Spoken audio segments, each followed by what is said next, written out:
Ladies and gentlemen, welcome to the Nexus Gaming Series Storm Division.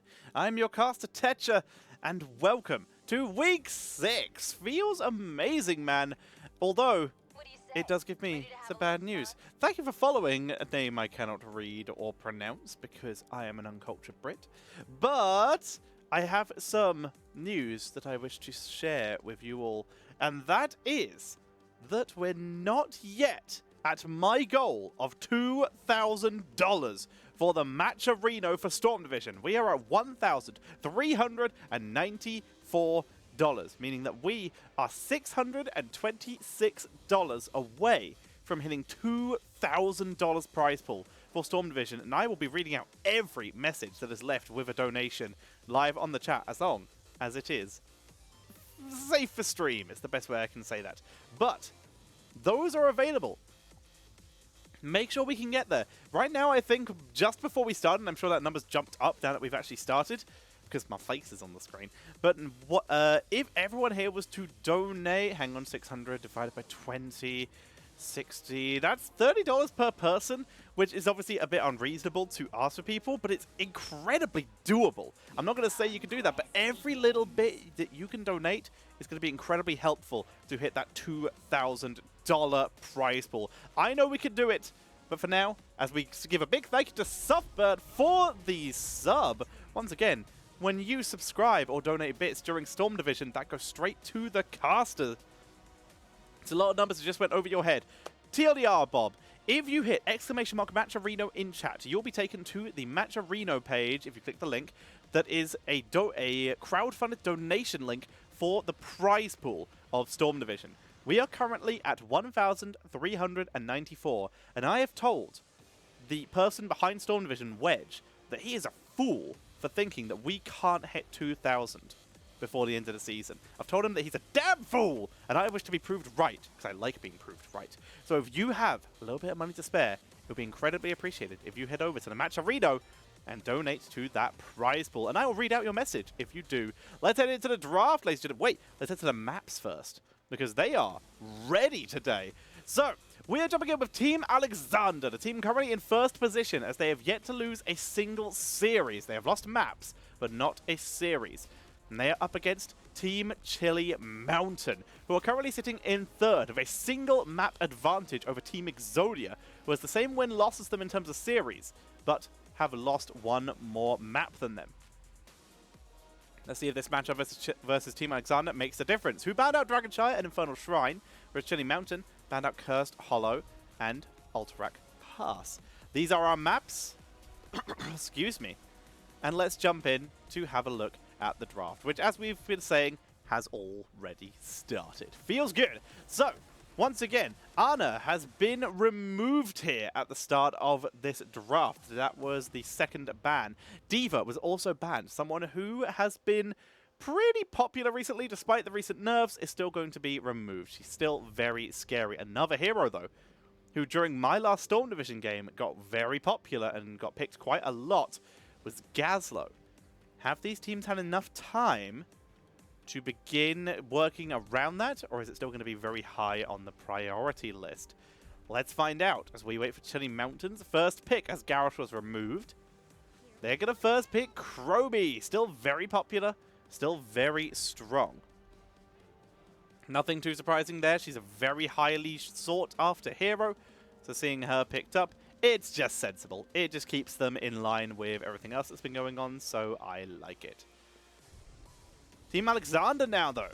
Let's see what they go for. They now have the double pick order, with tanks banned out, with offlaners banned out, with supports banned out. They could get their priority on any of these. We already know that Hyde is very good at certain supports in the form of Stukov and Deckard, but instead, we're going to see those ignored. We go for Gondar's Hanzo, which he has been very fond of recently, especially with a certain Dragon Strike style of build. This might not be the map for that. We'll have to see. And Muradin. Fantastic burst, good dive, great race, and decent peel. This is a sensible pickup by Team Alexander. Spell, AKTT SSD, this is one of his top tanks. This is a sensible ban. Diablo coming in here as well. So they're going for a little bit of dive of their own. There's a lot of walls on this map. They want to try and punish Hanzo. He is squishy. One good engage and a little bit of follow-up will be enough to pick off Hanzo. Very sensible ban here by Team Alexander onto the Lucio. Lucio being banned out here has multiple purposes. One, it keeps Cassia and Chromie mobile and allows Cassia to chase and gives Diablo better actions. That was like 3 things. But 2, anyway, it allows it would have been a sensible pickup for Chili Mountain due to the fact that they already have Diablo. So there was very little chance of that Lucio being countered. And Lucio is actually one of the strongest supports at the moment. So they're going to ban that away. Very sensible, because they also get first pick on supports. Stukov is going to be removed. So if Anna, Stukov, and Lucio banned out, we're going to be looking at Malfurion, or we're going to be looking at Deckard Cain. These are the 2 supports who are currently the highest priority, and the ones we are most likely to see picked up here. So then, let's get going with Team Alexander now. Diablo on the board. Let's see what we have. They already have the Hanzo and Muradin, both good race heroes. They go for that Malfurion, and they bring out the Malthael. Good backline dive for the Chromie. Percentage damage to just ignore Cassia's armor. Very sensible. But it does leave them very squishy. It leaves that backline with a little bit less peeling. Hanzo and Malfurion are now going to be a bit more vulnerable, because Malfurion and Muradin can both get a little divey. Muradin's going to have to be very careful with the usage of abilities, but of course, this is Spell, aka TTSSD, and he is one of the best tanks in the world of all time. Gazlo still gets played, not first pick worthy like it used to be in the just after pre-patch where everyone was a little scared, but it's still going to come in here. Gazlo's on the board, and that could be really high bully potential against Malthael and Kharazim. Again, Hanzo on the board, Malfurion on the board. And to quote some ex-HGC players, who I will not name for the sake of, I don't know what their current job is, so I don't want to put them in any trouble, but there was a couple HGC players who used to, when Kharazim was picked, say, are you going to punch some weebs? And because it was basically picked as a counter to Hanzo, and in those days, Genji. But Genji is definitely off the board at the moment. So, Mesa Blade is going to be looking to punch the single weeb here, but also going to be looking to punch some druids. Reyna on the board for a little bit of disengage, that penetrating round to knock everyone back, and keep everyone safe. Good self-sustain as well, meaning he's going to be a little easy, going to have a little bit of a better time against Chromie. If it gets sieged, he'll be able to heal up. Let's see if it's enough. Much safer draft here for Team Alexander than Chili Mountain. Moist Weakness has... I don't know what's happened here. This is supposed to be like the donation thing for the most recent donations. So if this is correct, this means that all of the recent bit donations have been Moist Weakness, and all but one of them is 69, and that is monumentally tilting, except for Born to Shine, who popped in with 100. Feels good. But again, that wasn't when I was on stream, so big thank you to them for donating to whoever was streaming on the channel at the time. If they were a Storm Division caster, aka casting Storm Division like I am right now, then subscriptions and bit donations that are done during this time go to the caster.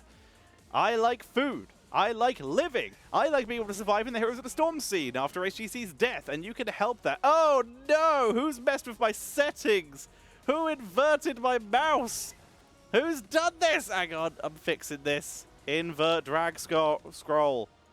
There we go. Much better. Alrighty, we're heading into the game. Shadow Walker doing exactly what I asked and being incredibly generous by supporting the caster. Thank you very much, Shadow Walker 666, for your subscription. Let's head into the game. Alrighty, ladies and gentlemen, on the left-hand side, currently at the top of the table, yet to drop a series, it is Team Alexander. With a lockdown on Reyna, Hyde on Malfurion, Spell playing the Muradin. We're going to have in the top lane Nacho Jin on that Malthael. And a little bit further behind is going to be Gondar playing the Hanzo. Good scatter arrow immediately. On the right-hand side, currently in 3rd position, looking to move them their way up the board and become the first team to take a series off Team Alexander. It is going to be Chili Mountain.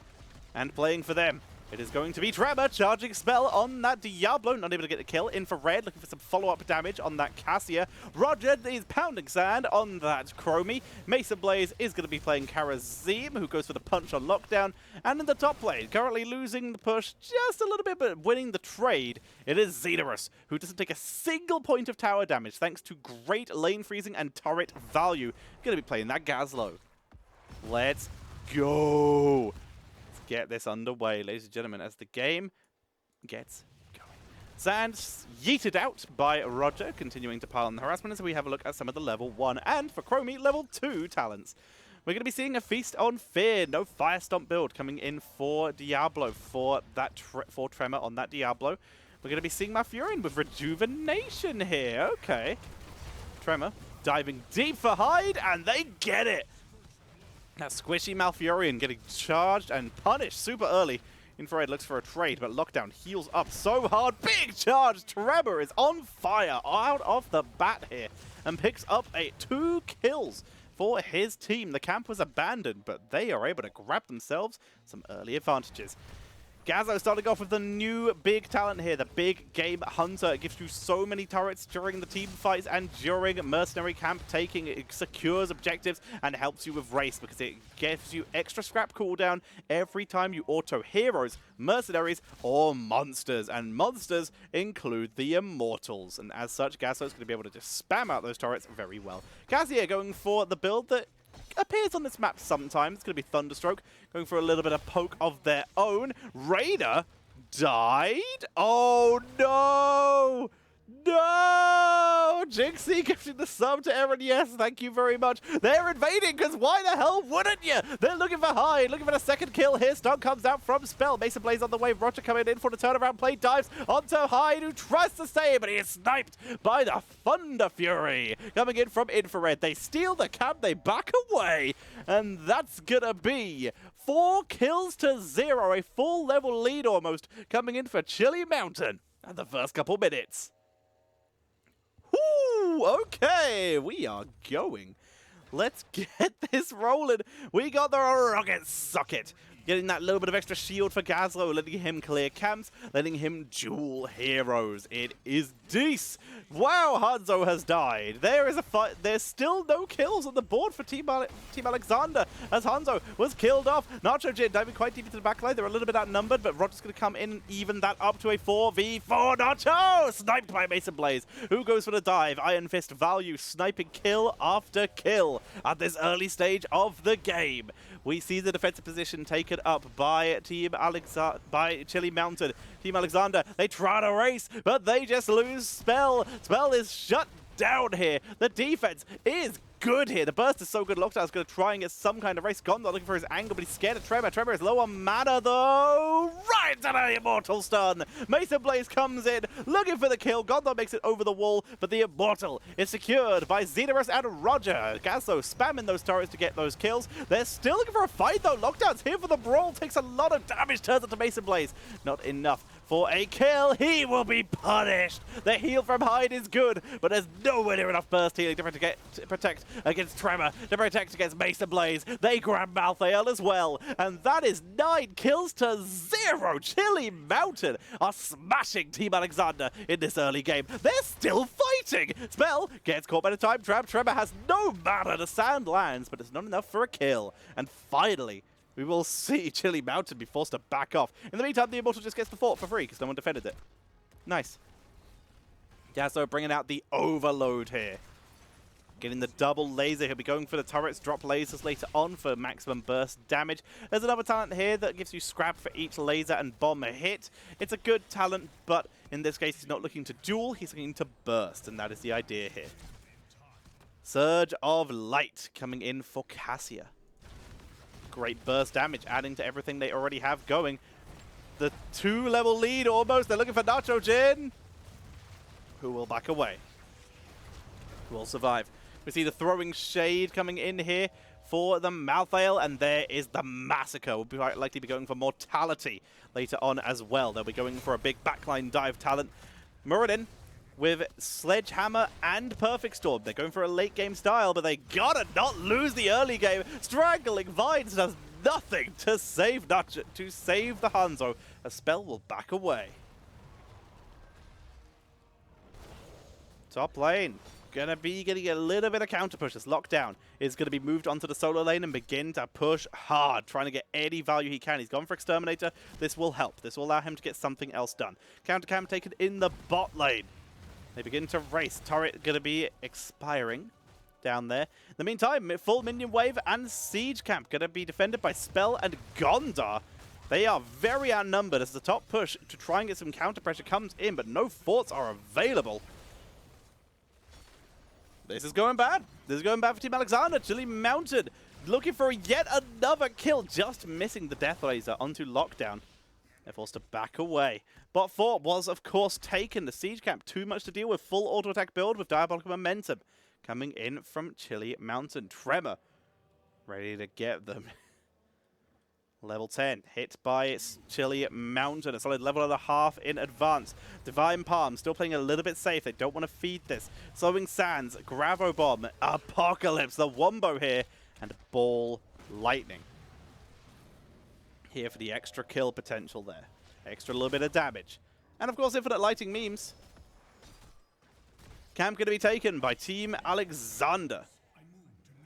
Finally going to get some counter pressure onto the map. But in the meantime, Halftime Show was taken by Chile Mounted here. Still a full level away for Team Alexander to get their heroic abilities. No one's counter-racing. Lockdown is just split-soaking. All of this right now is delay tactics. But is it feeling delay tactics? Spell in trouble. Gondar pulled in and blasted by the Gravo Bomb combo coming in from Chile Mountain. We saw a little bit of counter-race from Noctrogid and Lockdown trying to get some XP. They will lose the Immortal once again. They get a little bit of counter-push. They're desperately trying to hit level 10. But this is now an Immortal pushing to keep coming in here for Chile Mountain. They begin to make their way forwards. An incredible snowball coming in for them as level 10 is finally hit for Team Alexander. What are we going to see for the defense? We do see the Tranquility. Raider, they'll go for Hyperia for D-push. They want a single target here. In that case, this will likely be... Actually, this still could be either or for Malthael. He's hiding it. It's gonna be... They dive deep, looking for the backline kill. Good interrupt onto Xena, preventing him from getting the Wombo, but a fantastic Divine Palm puts Lockdown in serious trouble. Behind is healing beautifully. Grab him, but not the Wombo. He doesn't land the stun on this. Last rights onto the backline, kills off no one as Raider and Malthael are sniped away. Spell kill by the laser. And with level 10s, they still lose 3 members. They lose the keep. They lose 4 members as Hyde is chased down. He cannot escape Tremor. He can escape Tremor. He gets away. Hyde lives. Gondar is desperately trying to do enough damage to keep his team in this, but this is looking like Chile Mountain might be able to take game number 1. Lockdown comes in. Big charge from Tremor. Gets one more kill at the end, and with catapults on the core, that is game number 1 going over to Chile Mountain in 8 minutes and 57 seconds. Woo! Okay. That happened. Why don't my buttons work? There we go, we fixed it. Well then, brutal, savage, incredible performance coming in from Chile Mountain as they destroy Team Alexander in that game number 1. Team Alexander, though, they have been known to drop games early on in series versus VGM, versus Exodia, versus so many teams they have dropped early games, but Chile Mountain taking what might be the fastest game versus Team Alexander we have seen. But Team Alexander, they don't give up so easy. Can they bring it back? 1 kill to 15 at the end there. Karazim having more damage than Gazlo. But an insane performance there. 8,000 experience just coming in from Gaslo alone. Very, very impressive there. And also, I really wish I'd seen the stacks for the Cassia, who once again did go for Thunderstroke. They didn't even reach level 13. Chromie got timeout, but it didn't matter. They really did put on such a great performance there with the poke from Cassia while still going for the melee burst. They gave themselves some Immortal Race as well. It was a very interesting hybrid build that worked really well in their favor. Game number 1 for Chile Mountain, who got first pick and first ban. We will likely see them, though, opting for being forced to pick the map. We will see. We do have our next map, which you can already see is Volskaya because I forgot to change the scene. Oops. But we are back on me. I will make sure that we get a good visualization. Come on, change it from coin toss. Show me who picked. I'm guessing it's Chili Mountain who picked the map. Because that's what we usually see, that the team that loses always goes for first pick, because it really does give a small drafting advantage. It gives you the momentum in the draft. Let's see if that's what they believe. Not. We changed it from coin toss to first pick.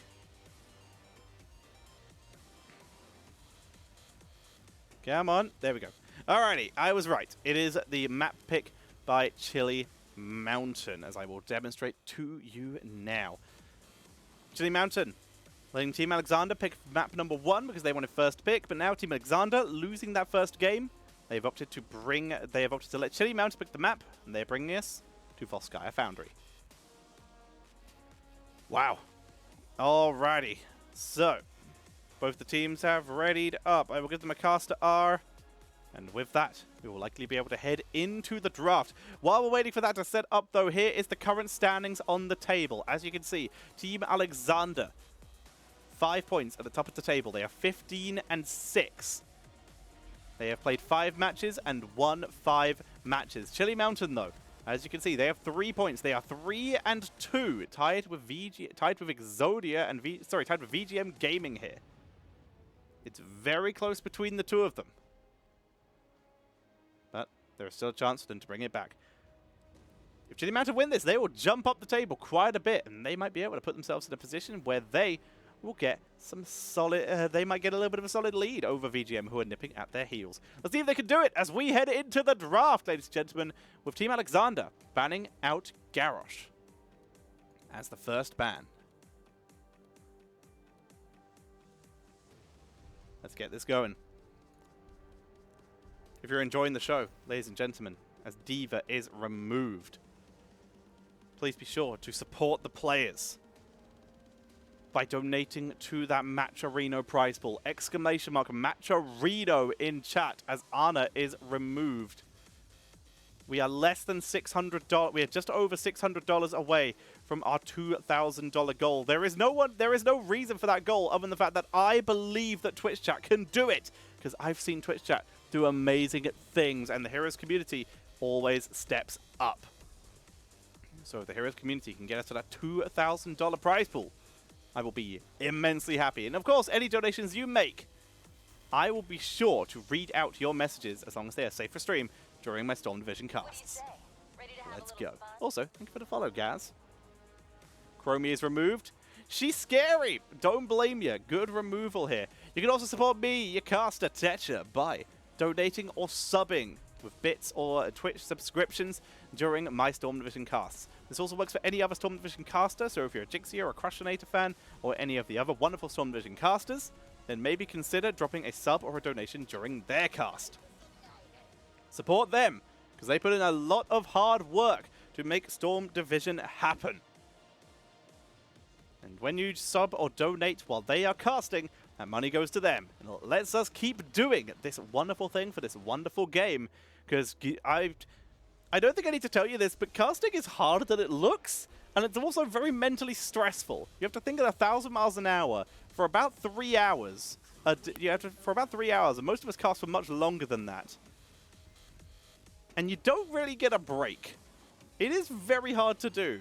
Some of my worst ones, I cast for 16 hours a day, and that was stressful. Casters work real hard, so any support you can give them is incredibly appreciated. As Diablo Cassia, if it ain't broke, don't fix it on the board, but they let Team Alexander take the Junkrat. Newly nerfed ETC makes its way onto the board, as does Stukov. Stukov on the board. Was banned last time. Hyde getting some of his comforts now. We know just how insane Hyde is on Stukov, and of course, Stukov plus Junkrat roots into silences to wombo off of Junkrat silences is insane. ETC is also a great setup and follow-up for this as well. This is all very good, very scary, very difficult to deal with. There goes your Rel, removed out here. Team Alexander now. Last ban, Cassia Diablo on the board.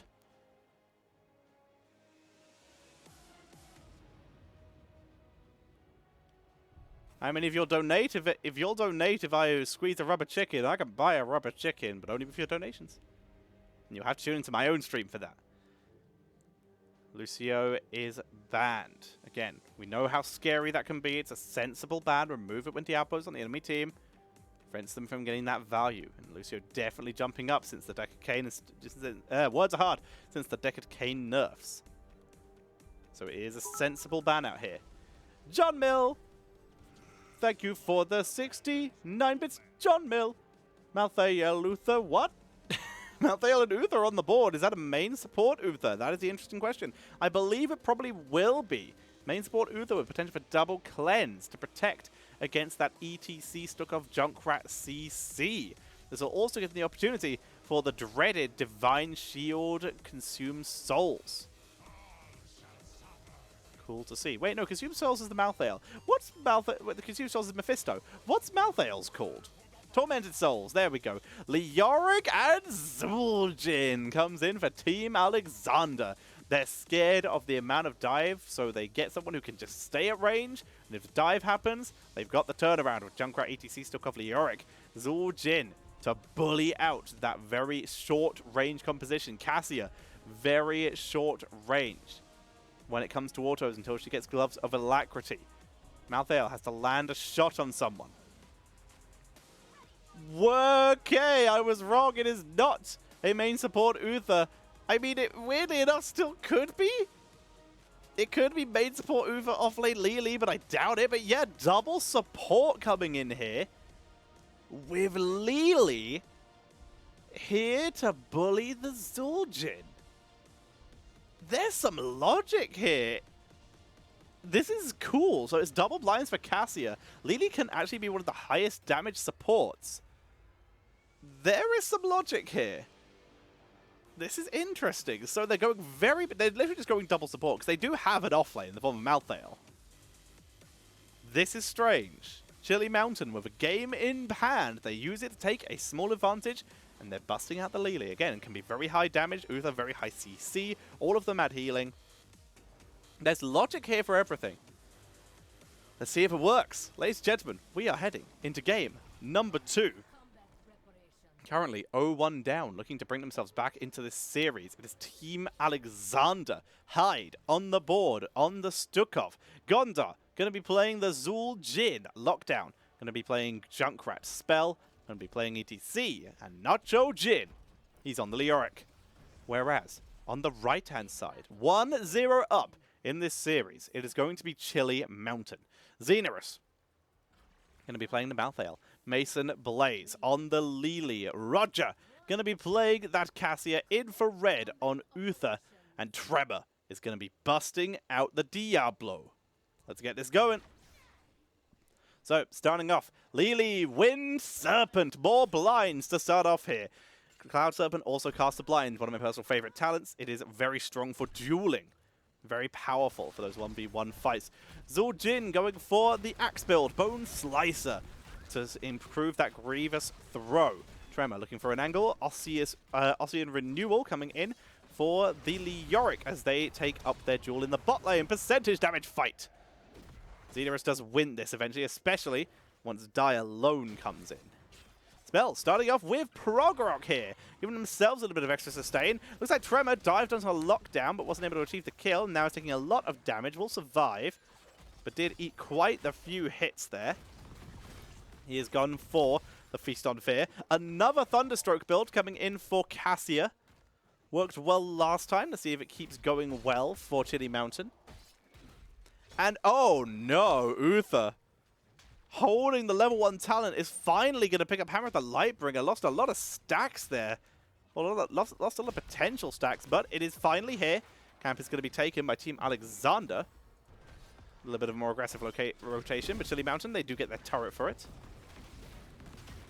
Fear the Reaper for Malthael as well. This might, in fact, be Tormented Souls. Fear the Reaper allows you to stay in the enemy for longer, so you can get more value there. Comes Nacho Jin and Gondar. I'm going to try and get Xenorus here. Not enough, but it will be stacks for Gondar, who is now up to 2 stacks of U1 tax.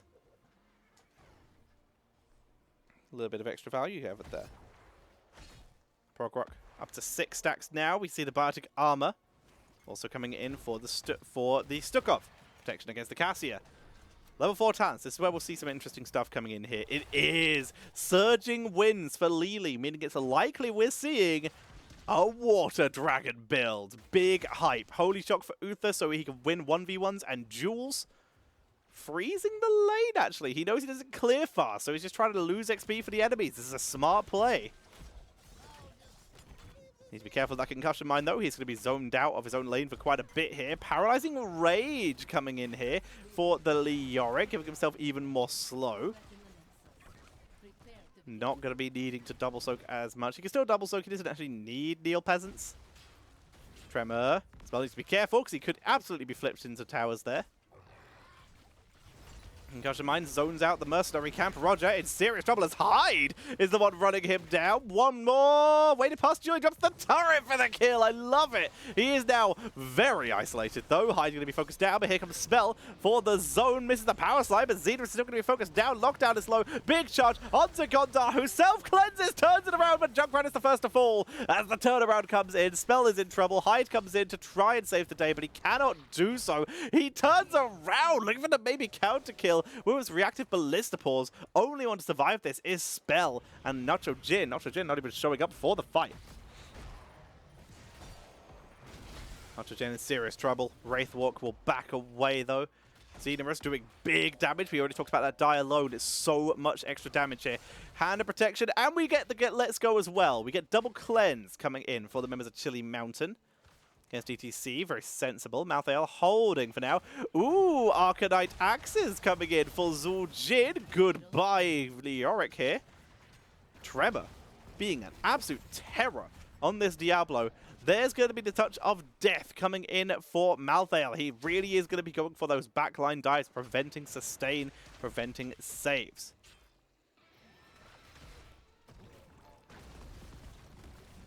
They push forward. They still have their healing camp here. They have the body committer. Good face melt there from Spell to keep themselves going. Chattering Teeth comes forward. So much damage. The anti-heal and the damage from Cassia is so hard to deal with. They back up. Gondar self-heals. Hyde trying to heal up, but Roger is getting some really good poke going. They're able to hold this on 99. Uther never came down for this, though. So in the meantime, while they are defending this, Uther is freezing lane and getting experience. He's not racing. He's just freezing and soaking. Not even looking for big stack plays here. He's just trying to deny value to the enemy team. Coming in at level 9. They're going to try and secure the objective here. Spell, a great power slide, though. Saves Gondar and Hyde as they look to try and turn this back around once more. Nacho Jin comes in, looking for Roger. Forced to back away, though, as Tremor zones this out as best he can. He's taking quite a few axes, though. Arcanite axes up to 14 stacks. We have Echo Pedal. It's a mosh pit build coming in for ETC, most likely. There's the lurking arm, but Xenorus is in the backline with anti-heals, causing huge grief. Good concussion mine, but Xenorus is trying to get some pickups here, but he's getting zoned away by Hyde. Gondar comes back into assist spell here. But Committer was used and slain. Infrared is low, but he cannot sustain. Xenorus coming back in. He's going to be forced to back up, though. With Diablo dead, first objective goes over to Team Alexander. Everyone's forced to back up. Health bar's too low. Xenorus, he looks to try and finish off Gondar on the way out, but he cannot do so. Hyde with the heal, even with the anti-heal applied. That's going to be the kill onto Xenorus. The Protector grabs a single turret, and it's going to move up to top lane. One of the insane first fight in that game. Good patience for Team Alexander as they hit level 10 a little bit early, despite the split soaking of Uther. He wasn't hard pushing, so he was just letting the minion wave die at its own pace. Very slow on their picks here. Here we go. Riptire, Mosh Pit. We see massive shove. Entomb coming in for the Leoric. What we like to see here. Hopefully these two don't anti-synergize. Entomb, massive shove. Zuljin yet to pick. There we go. Taz Dingo on the board. Alrighty, I was completely wrong about the Tormented Souls. It is going to be Last Rites, the anti-heal to prevent anyone being saved from that Last Rites dive. And I was also wrong about Water Dragon. We still see Jug of 1,000 Cups, meaning Uther at least should be going for the Divine Storm. They got to get some kind of damage out of these two. They're holding on to it for now. Protector was able to get the fountain and most of the damage on this fort. That's good setup for later. big bully. Power side is good. Spell, beautifully done. They grab that kill onto Diablo. Tremor is down, only on 28 souls. They're really starting to punish Diablo now. Good pressure onto mid lane. Nacho Jin here to zone. Prevent lockdown from being sniped away as support camp being taken by Team Alexander. Much better this game. In a much stronger position. They're looking good. As Chili Mountain are on the defensive. Uther still yet to pick up that level 10 talent. He may just be just playing reactionary. He may know that he might need Divine Shield, and he is just waiting to see what is more useful. And that is completely fine. It's a very high value strategy. You just got to make sure that you are ready with that quick pick.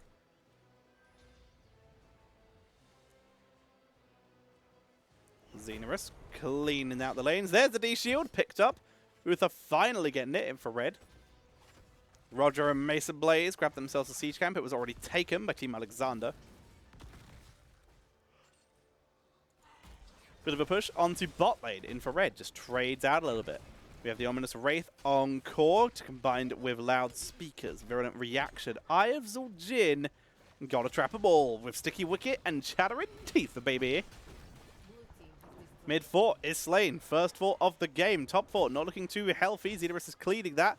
See a wrap around. It is scouted. Camp being delayed. They're not even taking it yet. This is so brave to still delay this despite the enemy being at your doorstep. There's the Entomb with Jugs coming out. Is it enough to save Diablo with huge healing? But it's not enough. Mason Blaze full Jugs on Diablo, but it's not enough to save him. Camp was taken because F that noise. They are forced to back away with Tremor down again. 42 souls. 48 stacks, 49 stacks on Cassia, by the way, really stacking up that damage as they hit level 13 as well. We have Mass Vortex. Spell power plus the extra Blinding Winds here, plus the spell power. More chance of hitting 2 heroes with the extra Mass Vortex means that you have spell power, which also affects the Jug of 1,000 Cups. Getting that magic boost onto Jugs is actually really useful, and you can get some really solid value out of it in terms of healing. Going to be solid. It's also just good damage for the fights. Power side by spell onto Tremor. Nacho Jin in his own Entomb. Entomb uses a wall to kill him. Spell now trying to protect Hyde. Massive shove will save the day. Tremor gonna go for Hyde. Good face melt coming in from Spell to save the day there. Hyde is fine. Virulent reaction onto Tremor, but they can't find the angle for the kill. They're still fighting though. Good charge by Tremor. There's the Tazdingo, but is it going to be enough? He has no health left. Stuck up with the heals. There's the Jugs. Lily can't actually hurt him while in Jugs mode, but last rites will, and that will get the kill and secure it. Riptide comes out, only hits Mason Blaze, but they can't go any further. That ends up being a 1-for-1 here. As Nacho, as Lockdown, being forced to back away. 35 stacks on Arcanite Axes. 32 on U1 Axe, meaning he already has those double spins. But so far, it's not enough in this particular fight. Well met. Coming in for Uther. Charge. Nacho Jim making the most of that ominous Wraith will spook away. Not going to be slain here. Turret Steel coming in for Team Alexander, making the most of that Echo Pedal of Spell for quick race. There are people coming down to try and claim that turret. Hyde is on the wrong side of the tracks, baby. Spell in full retreat now because he is in trouble. Good massive shove. Sends Cassia away. Spell is running. Roger's coming in, so is Hyde. Here comes Tremor. Lockdown is trying to buy him some time. Riptide, the steel trap was good, but that's not a good position for Spell, who dropped the magic emitter to try and buy time, but they cannot get out. Gondar, in fact, may die as well here. They chase him down, and that's going to be another double kill. Looking for a triple for Chili Mountain. Massive shove. Apocalypse shuts it down. Here comes the flank from Roger, not landing the Q, rip the concussion mine. Riptire is good too, but the armor is too much. Roger tanks that beautifully.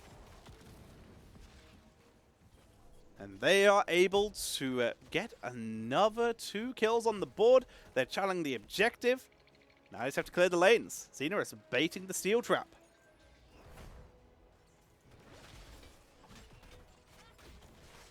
Healing camp finally going to be taken. They get it, and Mesa Blaze will get away safely thanks to the concussion mine. Lockdown unintentionally giving the escape there. There's domination for the Diablo. Benediction for Uther. Double stuns, very important. Spread volley, very Korean style on this Junkrat. Lockdown here for DPS in the area. Here's the big old wrong place, wrong time. Extra burst damage coming in from Gondar.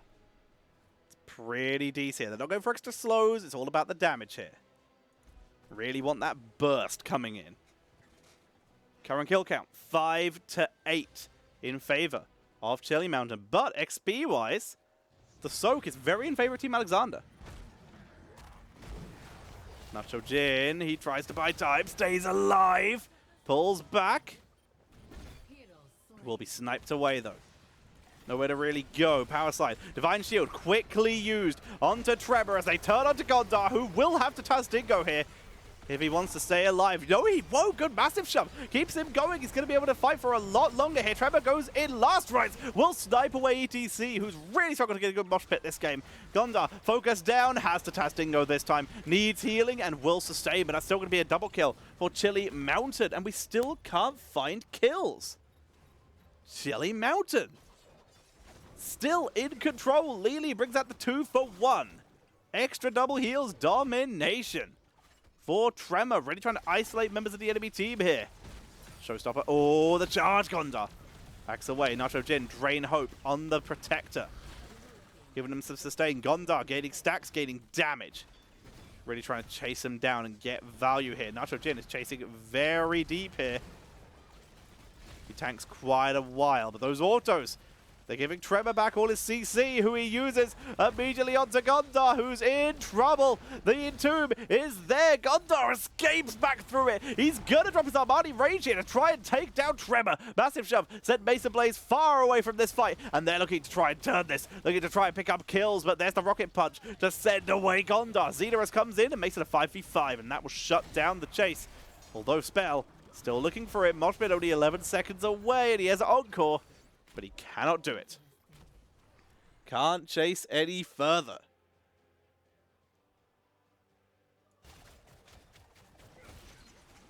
Turrets being picked up by both teams.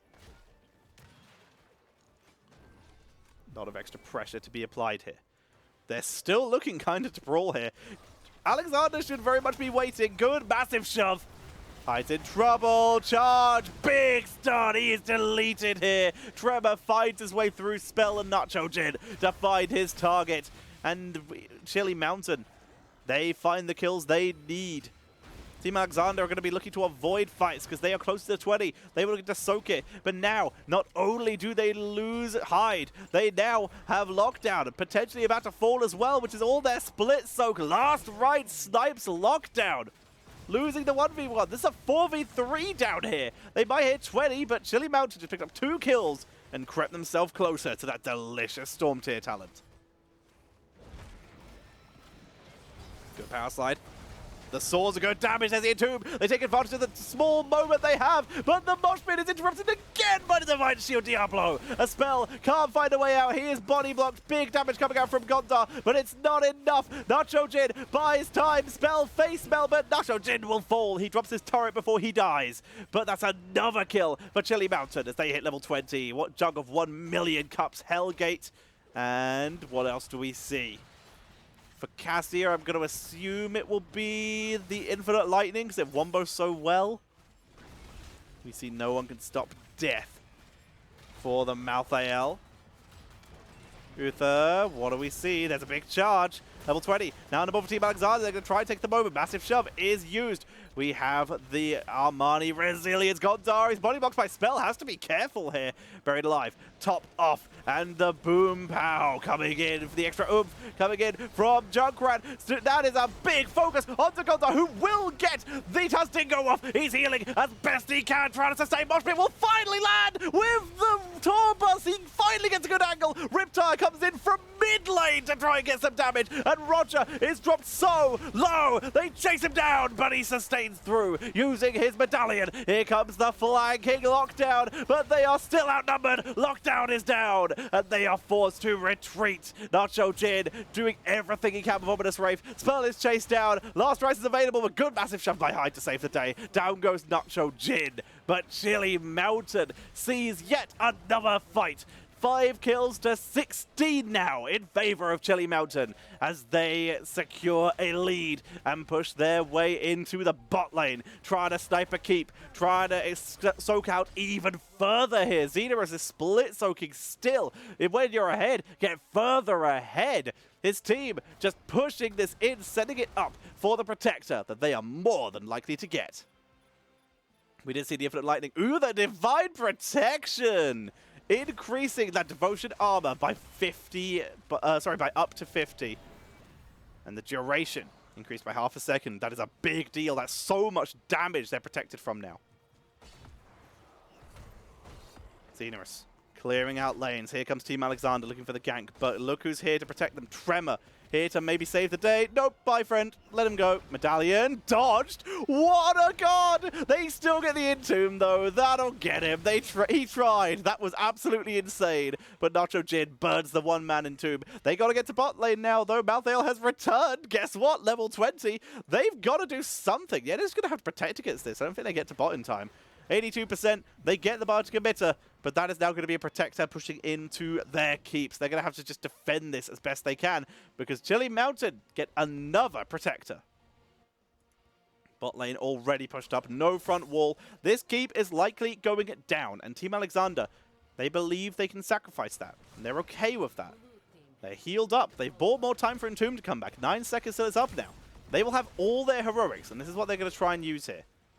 Who's going to get in? It's going to be Xenorus. Disabling the keep. Nacho Jin. Ominous Wraith. Damage reduction on anyone he can land. Doesn't land the Drain Hope onto the Protector, though.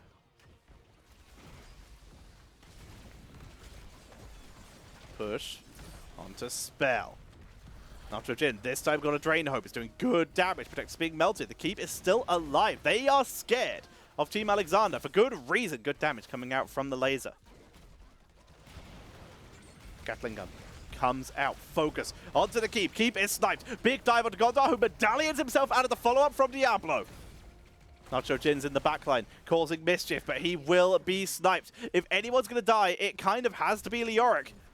But they're still in trouble. Protector is still alive. Core is now being pressured. Nacho Jin is trying to revive himself as fast as possible. There's the mosh pit. Can he find the right angle? There's the Apocalypse. Can't find anyone else with the mosh pit. They dive deep onto Hyde. Last rites. Gondor is doing everything he can. Lockdown is being pressured by the Divine Shield and Diablo. The core shield is down, but Tremor is in trouble. That is very deep by Gondor. Spell is dropping as much CC as he can. There's the Taz Dingo to save the game. Down goes Lily, and we see Gondor sniped away. Spell and Lockdown, the only two left. No Riptire available. Spell is dropping everything he can to buy time. Lockdown is charged. He's bumped, and he is alive, but nothing left to do. Nacho Jin, Entomb, only catches Cassia. The last chance. The call's on 26%. Lockdown can't find the angle. They are going to lose game number 2, and Chili Mountain are going to take game number 2 and put themselves at match point against Team Alexander. Chili Mountain putting on a belter of a performance here. 2-0 up in this best of 5 series. They are 1 game away from sealing this and moving themselves up the board and being the only team to take a series off of Team Alexander this season. Incredibly impressive. Lockdown doing what he could. Zuljin, casual 128,000 hero damage. Putting on quite a show. But I think we could all agree that this series has been Tremor's. Tremor has been popping off this series. Absolute MVP of this entire series so far. This Diablo is terrifying. And it's been putting on an insane performance so far.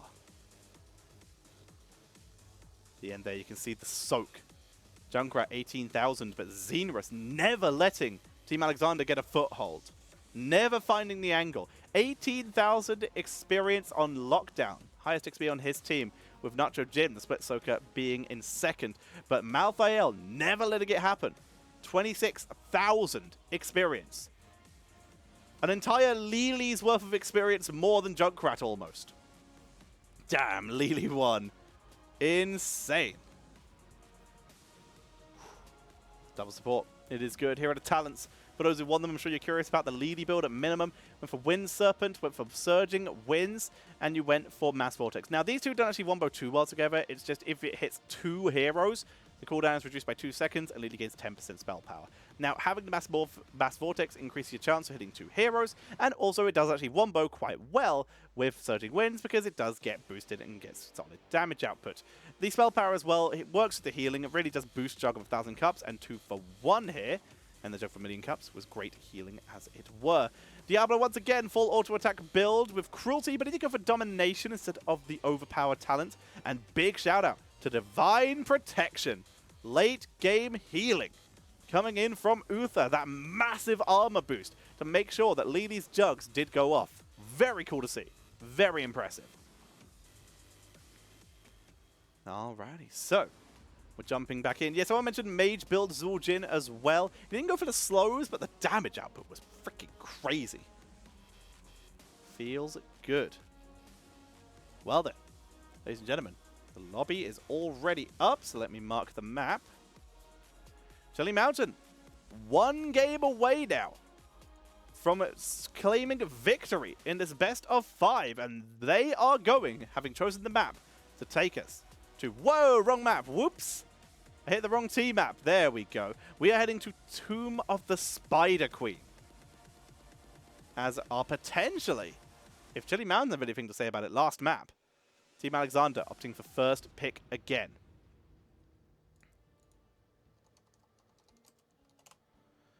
Everyone is ready. Feels good. Scary matchup. Can Team Alexander begin their reverse sweep? They've done it before. But can they do it this time? Jelly Mountain are looking strong here. And will we see Tremor get that Diablo ban? Let's find out as we head into the draft, ladies and gentlemen. Team Alexander with the first ban. As Jelly Mountain were forced to take the map. They're 1 game away from being the only team this season to take a series of Team Alexander. And if they can get a domination, they will be the only team to do that too. Because duh. Ana is banned.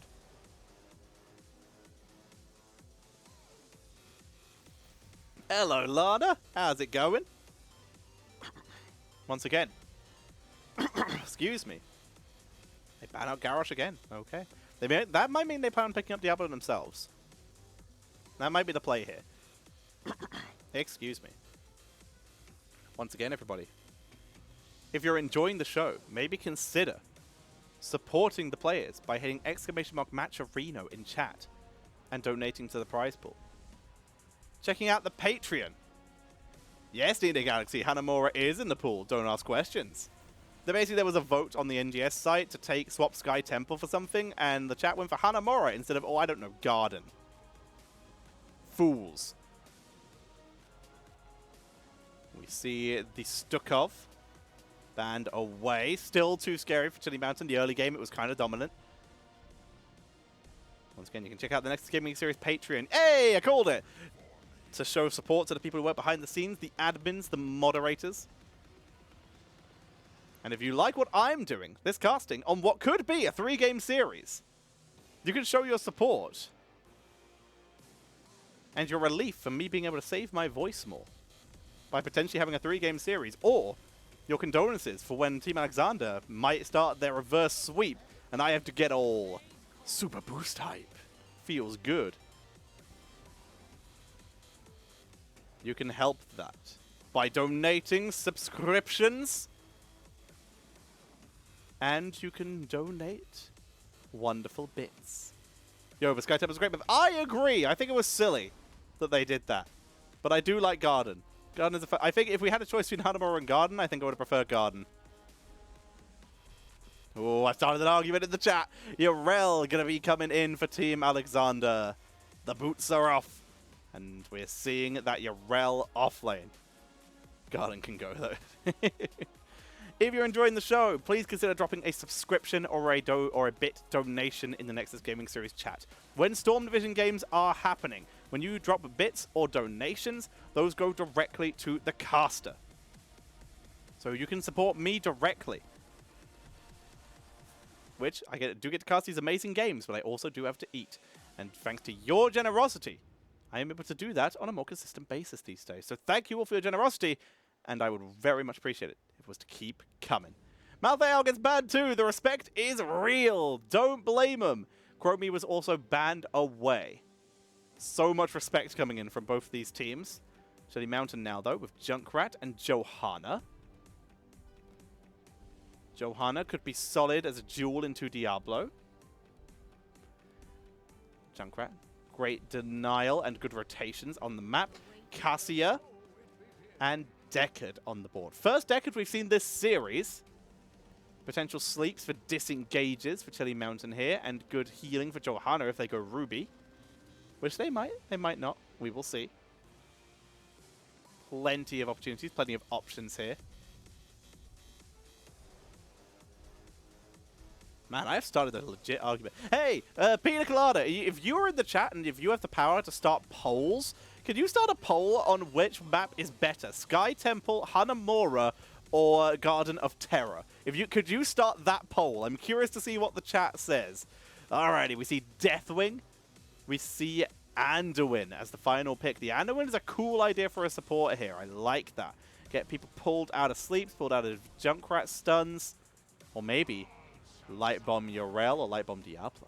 Leoric is, of course, the sensible last pick, playing into a Deathwing. You want that percentage damage. This could be Mithril Mace, or it could be Drain Hope build. Mithril Mace is more likely here.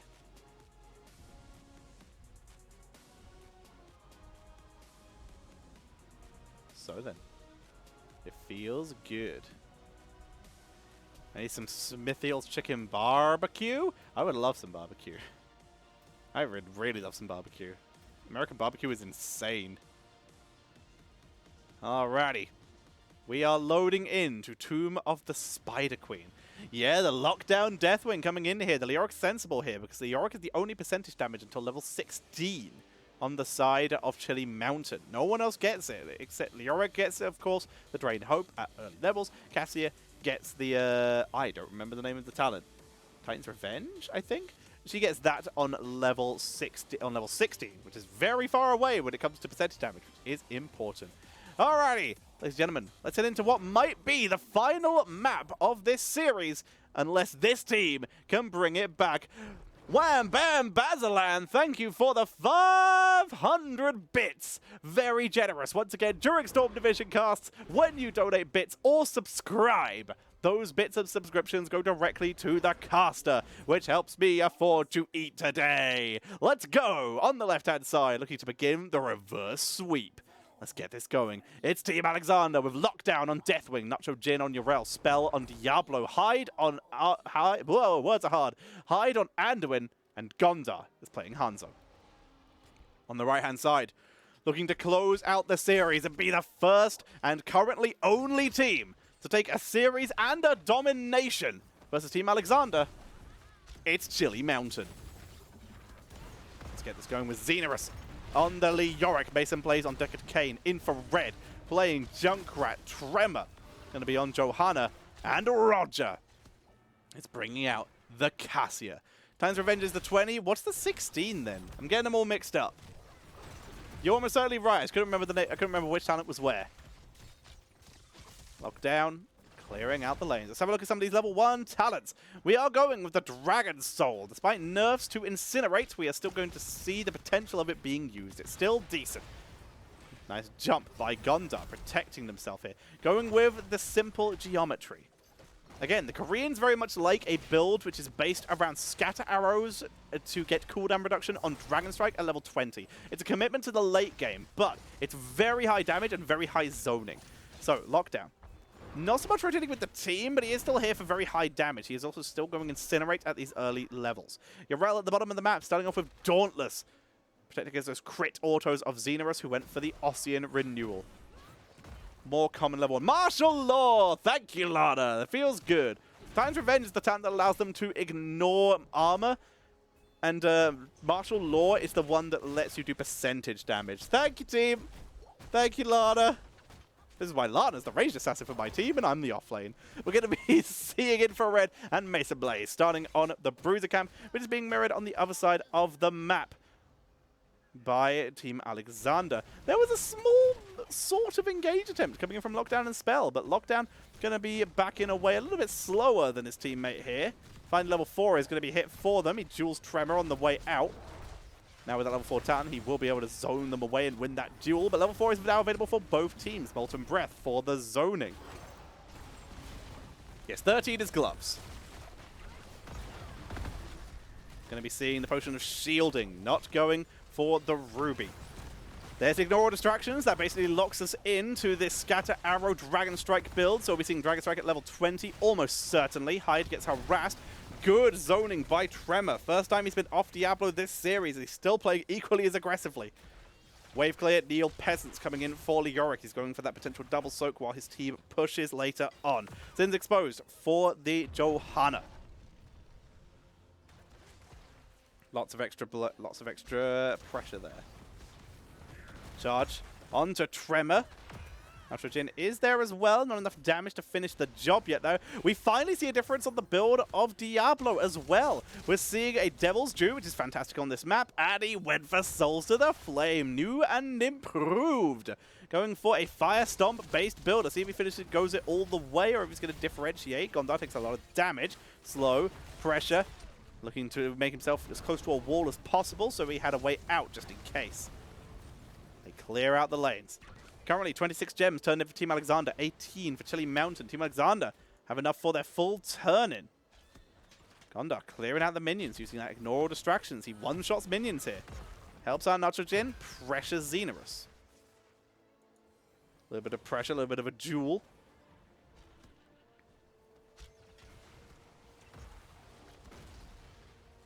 They're going to begin to turn in.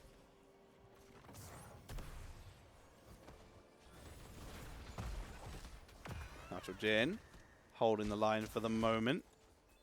As we can see right now, again, enough gems for both teams to turn in. Chili Mountain's still a little bit behind in terms of gem count. But neither team can find the angle right now. Nitrogen dodges the Drain Hope. Very good here. We have Emerald, by the way, anti-healing for Mason Blaze. Tremor just tanks through. Very nice. The damage he can do to Gondar of each trade is very effective. Scatter Arrow comes out. We have the Skyfall keeping Lockdown sustained, because right now he's down to 2 armor plates. Eating a lot of pressure here. Look at that trade onto Gondar. He might actually be in serious trouble here. Roger with the chase. Enough to kill. Hyde came in for the extra healing just in case. And now Spell is the one who is pressured. Cataclysm, they are way too far forward for this. That has to be a disengage, as we do see the move forward from Tremor. Not enough for a kill. Lockdown just trading as best he can with that W. It has no armor plates left, though, so they go for Tremor, and this time they get it. Mesa Blaze grabs the gems back, root from Hyde, but no extra stun from Spell. Gondar pulls back. But that is a big kill for Team Alexander. Removing the tank from the board, and that gives them the freedom they need, finally, for Lockdown to turn in his gems. Once again, Mesa Blaze was able to recover the gems of Johanna.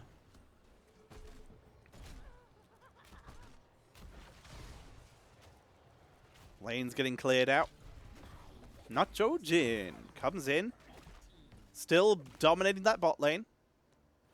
There's that never outmatched cooldown reduction on Scatter Arrow. Basically, extra Scatter Arrows, cooldown reduction on Scatter Arrows. Also, he's bloody done with simple geometry. You get the cooldown reduction, auto attacks reduce the cooldown of Scatter Arrow. Scatter Arrow reduces the cooldown of Dragon Strike, so do auto attacks. So everything synergizes. Once you hit Dragon Strike level 20, then you start to dominate. Lane's cleaned out. Spell tanking as best he can. As wow. Web Weavers kill off 2 towers and a gate. There we go. 3 towers to help with Deathwing. Good defense for Chili Mountain, shutting it down. With level 10 on the board, though. Bellowing Roar, Ardent Defender. We have Lightning Breath coming in for Diablo. And this holding on Hanzo, who will almost certainly be Dragon Strike with his build. And we currently see Anduin also waiting it out. Lockdown will back away here. Bless Shield, Riptire, stay a while. Ball Lightning. And Leoric also yet to pick. Likely going to be Entomb because it traps Deathwing, but he could go for March. There we go. It's Entomb. Not too surprising there. We do still get it. There's the Dragon Strike, as predicted. Immediately going to be used to zone away from the turn-in, preventing it from happening. It also gets huge damage onto Mason Blaze. They chase it down, looking for huge damage output. Light Bomb catches no one. Johanna Ryan skins it beautifully. They're still trying to chase Mason Blaze, though. He has most of the gems. Here comes Spell with a good charge, and they kill off Deckard. The gems will be recovered mostly by Tremor, but not all of them. Nacho just eats damage from Junkrat from off the side there. There's the Leap of Faith. Spell still being chased down by Infrared. He's going to use Tremor as an escape, though. Charges his way out. They didn't prevent the gems from returning, but they did deny at least 8 gems away from Chilly Mountain. Team Alexander, they are in.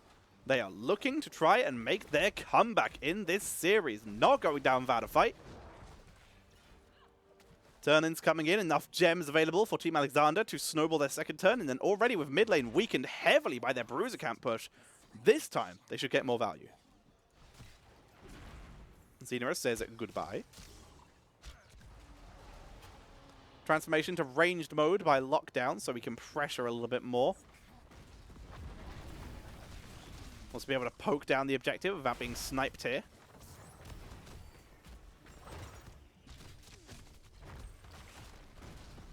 They begin to push their way into mid. First fort of the game is what they're looking for here. In the meantime, Leoric again clearing bot lane solo. Junkrat again clearing bot lane solo. I said Leoric was bot. He's actually top. I can talk. But level 13's now on the board. Ooh, Fire and Fury here. Getting that extra damage on slowed and rooted targets. Very cool to see. And stun, of course. Anduin going for the big save talents here. Enchant Boots, Lion Speed. Gives himself that little bit of extra movement speed and also that quick heal on anyone he Leap of Faiths. It's not a big deal, but sometimes it can be the difference between life and death. Cool talent. There's the Hellfire. Extra damage coming in for Diablo. Gondar. Ooh, they get him out of there. Not willing to take the risk at all. I like Team Alexander's cautiousness there. It's a big talent to burn, but yeah, you know what? I'm okay with that. Lockdown was able to push up top lane. Get a little bit of counter push going. Get his team a little bit of an XP advantage. They're almost a full level ahead here. Tremor can't turn in. Zoned away by Lockdown, who was entombed, drained, hoped by Xenorus here. Lockdown will be zoned out. Spell now second interrupt. Hanzo finishes bot lane. He's going to make his way up, and they may look for a team fight. Lockdown, he fountained here. Willing to take the fight down armor plates. Not willing to risk taking flight because he will not land in time. Dragons across the board here. Lockdown looks for Xenorus and they find the kill. Big dive coming in here. Lockdown with full chase. He has Bellowing Roar, so if he can get behind people, he will find the angle. They find Tremor. Body blocks are good. You can't iron skin that, but the light bomb does not land. There's the Bellowing Roar, and that's 38 gems dropped by Chilly Mountain. Lockdown tries to body block them, but he nearly dies. They bait in Roger, though, who is healed up. He's gonna get away with the help of Mason Blaze. Gondar looks for the kill, but Roger escapes with 29 of the gems. They were also able to sneak a turn in thanks to Infrared turning in bot lane.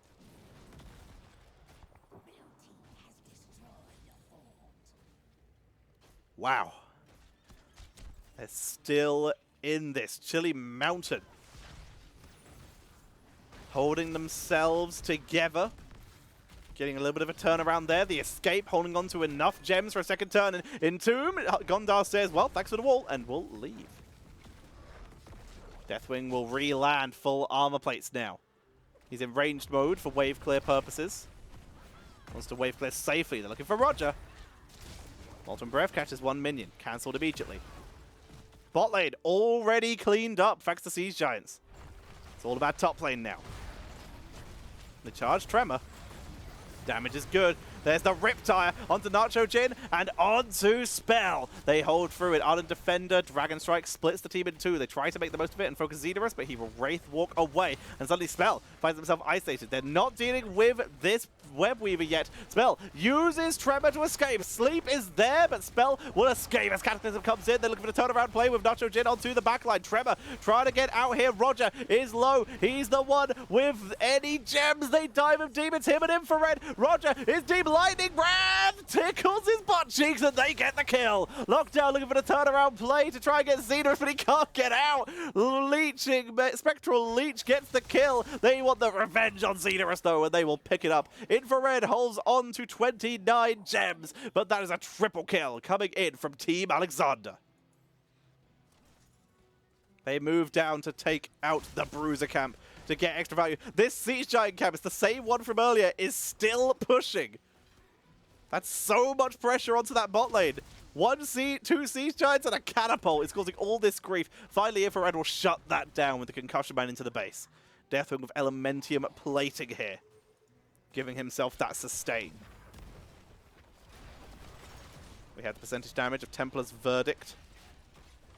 Dragon Strike, it looks cool. Achieves very little. They have enough for another turn in, but they're timing it better. They're timing it this time. They're waiting till they have all their camps. Everyone's going to be up. They're going to have all the map pressure before they turn in one more time. They have 44 gems in their inventory. They only need 3.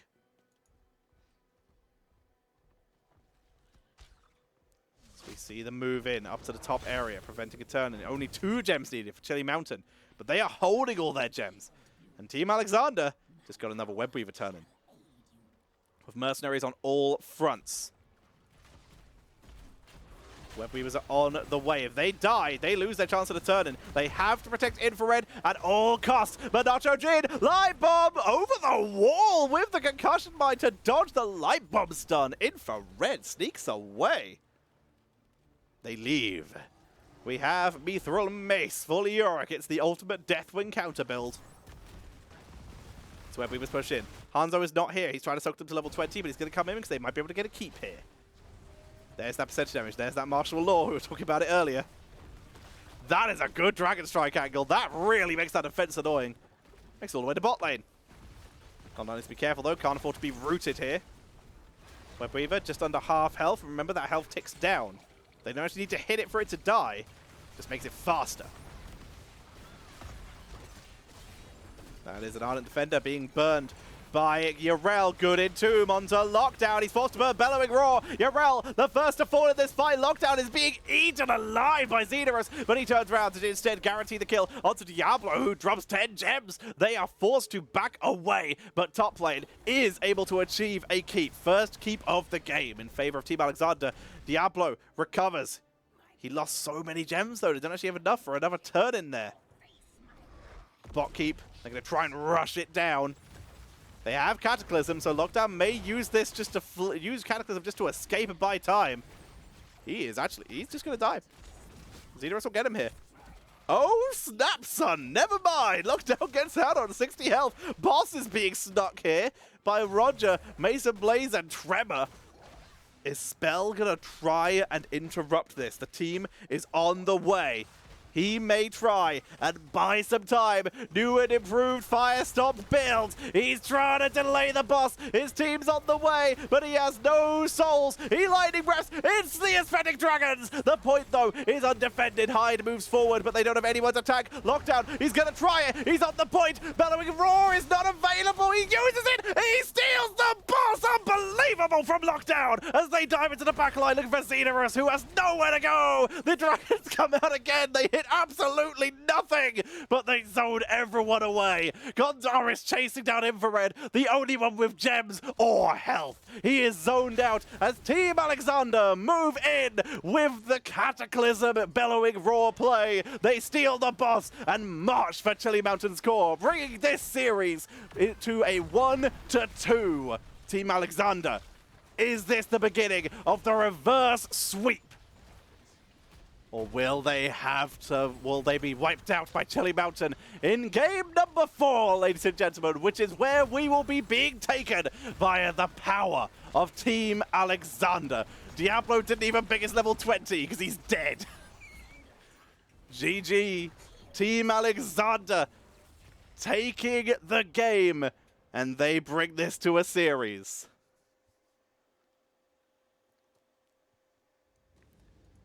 Team Alexander back in this. Chili Mountain close there, but they didn't get a single fort. The throw pit scouted by Spell. Valiant sacrifice by Spell.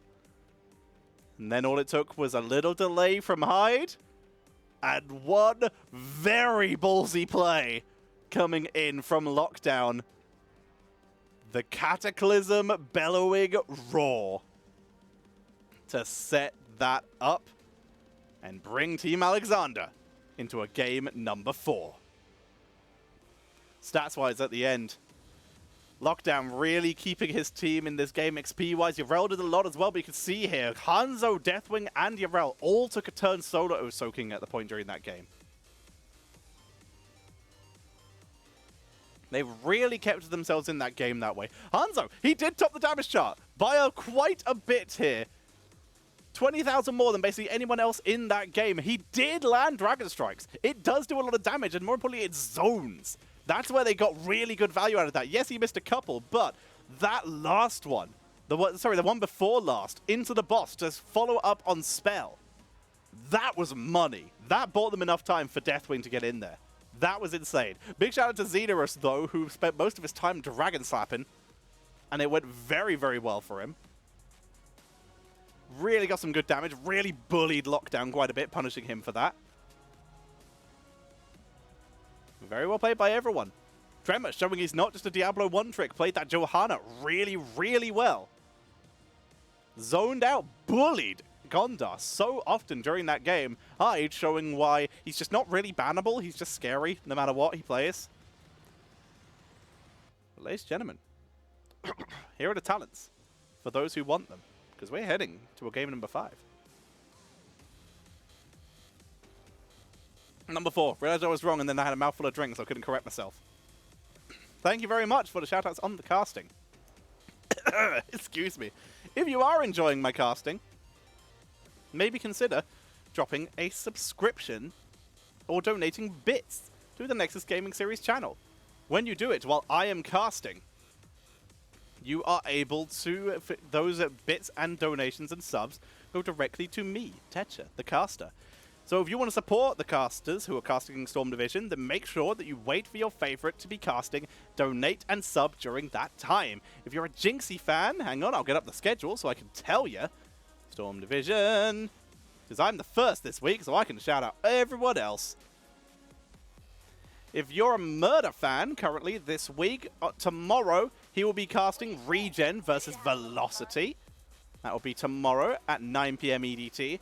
If you're a Jixie fan, she will be doing the other Koreans versus Team Exodia. That should be fun. That will be on the 14th at 9 PM EDT. And if you like the Crushinator, they will be casting VGM versus Ceton on the 15th. There will also be a game on October 16th at 10:30 EDT, VGM versus Velocity. That is rescheduled from a previous week, and I think it's Jinxie casting that. But again, excuse me, if you donate subscriptions or bits during that time, then they will go directly to the caster who is casting those games. So make sure you time it with who you like to support them from while they do their amazing, amazing work. Thank you, Hakuna Frittata, still one of my favorite names, for gifting a sub to Warforged Speed, which is also a fantastic name for a D&D nerd such as myself, and Kaspersbu. I'm not pronouncing that one right at all. All right, let's do it phonetically. Casp3. Thank you very much for the sub as well. Using your Twitch Prime feels amazing. Alrighty. We have our next map, ladies and gentlemen. Still could be the last map of the day. We will see, but I will demonstrate to you what it be. We are heading for game number 4 to Braxis Holdout. Jelly Mountain opting for first pick, giving this map choice to Team Alexander. Excuse me. So Team Alexander choosing to take us to Braxis. Jelly Mountain. Can they close this out? Can they stop the Team Alexander reverse sweep? Let's find out. As you can hear that sound, the draft has started. You never heard anyone pronounce your name that wrong. Oh, that's not what I want to hear. Choo-choo, hype train. Let's ignore me being bad. Thank you, Rihanna, for the sub. We are in a hype train, everybody. Get your subs and donations in as we get all aboard. We're only 6% from beating level 1. The draft has started. Can South Korea begin the reverse sweep? Team Alexander bringing us in with Chili Mountain. First pick and first ban. Let's get this going. 4 minutes and 20 seconds. Nice left for the Tier 1 hype train. Thank you all very much for your generosity. It's Junkrat. Gonna be banned out. You know what? You know what? Yeah, it's Casper's Boo. I'm sure there's like an extra S. It's Casper's Boo. Should we see Garrosh removed by Team Alexander? Alrighty, Team Alexander taking out the Garrosh here. Likely means they might want to play Diablo as well. Lano with the Prime sub. We have completed level 1 hype trade. Toot toot! Let's see if we can beat level 2, everybody. Thank you so much for your generosity. Hypey is what it always says. It also drops confetti. Nice. Someone spent time coding that. Alrighty, Stokov's banned, and so is Anna. Anna going to be removed here. Taken out of the equation. Still too scary, even with the nerfs. These pro players can just do too much. The nano boost, the more powerful part of her kit. The sleep, though, is still pretty decent. You need to refresh your stream. Wait, why am I telling him that? He can't hear me. Refresh stream. That's how do you pronounce it? How do you spell your name? That. Bush. Wait, what? Budrush stream? What is that? Where'd Bud come from? How did that happen? I have no idea what happened there. Well, alright, cool. Diablo is first picked by Tremor, meaning that we might as well GG now. Not really. Let's see if Team Alexander can bring it back this time.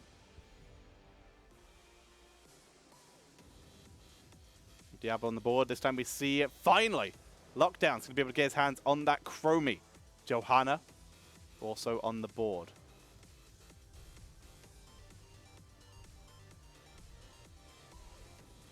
Let's see what the turnaround for that is. Diablo on the board. It's still quite hard to get onto Chromie. She's so far back all the time. Hey! Diva made it through the draft. Diva's on the board to try and dominate that top lane. And Greymane comes in for Roger. Big burst to follow up on that Diablo. Seems like people like me, Alex. Lies. Alrighty, Team Alexander. With the ban, people donate because they hate my guts. They despise my very being. And that's why they donate money to me. We're going to be seeing the Decade Ban. I like that. Decade Ban, when there's a Greymane on the board, shuts down potential Ruby shenanigans. And Team Alexander have first pick after the ban phase, meaning they get first choice on supports. Only other one I'd really be worried about is Lucio. They might pick Lucio themselves, but they're playing it into Diablos. That's a little scary. But there's still Malfurion available. Malfurion Chromie is terrifying still. We still have quite a few options. Chili Mountain now. What do they prioritize? They get rid of Malthael. Malthael into Diva is a pretty solid matchup. By the way, team, we have 2 minutes left before the hype train runs out. We're at 22% of the tier 2 hype train.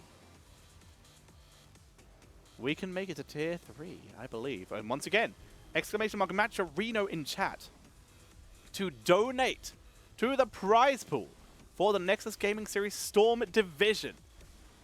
Raise it up Reward the players for putting on such an incredible game. And also, I will be reading out messages from people who donate. I'll be reading out the pledges if you put one with your donation. Chen is going to be picked up here to try and bully the D.Va. Chen, one of the few heroes who can actually duel D.Va. Also, weirdly called by Uniso here.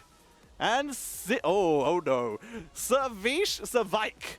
Thank you very much for the 100 bits. Nice, very appreciated. Sylvanas for big push potential. Newly buffed, will we see Mind Control? Who knows?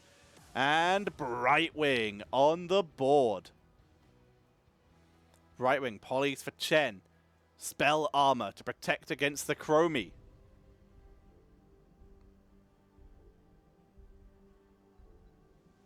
Thank you for the hearts. Much love to you all. Team Alexander, finish it off with the Cassia. Cassia into Greymane, Sylve, and D.Va Diablo. Yep, that's a pretty solid last pick. Really nicely played there by Team Alexander. Gives them probably the best chance of surviving some of those big engages with the armor and, of course, the blinds. That should help them out quite a bit. We'll see if it's enough, though. They have potential plays here with Kick Light Bomb. There's probably too many interrupts for Salvation, so I doubt we'll see that. But, ladies and gentlemen, this is going to be game number 4 as the hype train comes to a screeching halt. Choo-choo. We're heading into game number 4. Ladies and gentlemen, let's get this going. Thank you for the tier 2 hype train. Thank you for the tier 1 hype train completed. We're heading in to game number 4. Let's get this going. Can Team Alexander continue their reverse sweep, or will Chili Mountain shut them down at the post? Let's find out. We are heading in to game number 4. It is going to be on the left-hand side, beginning the potential reverse sweep. Team Alexander from South Korea with lockdown on Chen. Gonda going to be playing the Cassia. Nacho Jin on the Chromie spell. Busting out the Johanna, and it's Hyde. Once again, playing Anduin. Whereas, on the right-hand side, it is going to be from North America, Chili Mountain. We have Tremor on the Diablo, Mason Blaze on Brightwing, Roger on the Greymane, Infrared on Sylvanas, and it's Xenorus currently going to be playing the D.Va. And it's the 4-man top lane. They're rushing towers, baby, and Lockdown can do absolutely nothing. He's going to hit him and tell him to leave while sweeping his broom at them, but he cannot help here. Finally, Hyde's going to come in. They're looking for Infrared for a kill here. They're really trying to wait for that root. Got it! Good kill. Mason Blaze TP, not in time. And Sylve will become first blood. John Mill, 42. Thank you for the sub. It is 3:59 in the morning for the UK. Poor Spell, left alone in bot lane to fight D.Va. Not a fight he can win. Finally, we'll see Chen make their way down. And we just have a full reversed map for once. Very rarely see that here. Ooh, smart. Overwhelming Affliction to try and kill Chen. Percentage damage and extra slows coming in for the Sylvanas here. Really going for some burst damage. Let's see if it works out. They get the kill. Brightwing lands the finishing shot onto Spell there. Getting the second kill of the game. 1-1. It's going to be a full metal. Really the top talent these days. Thanks to the changes onto D.Va. You still see pro moves sometimes when you have really high attack speed heroes on the enemy team. Time trap, but it's only delaying the inevitable. The polymorph comes out, shuts down Hyde's escape, and he will perish. Charge strikes and Storm Stout secret recipe coming in for the members of Team Alexander. There's a bully happening. Big bully.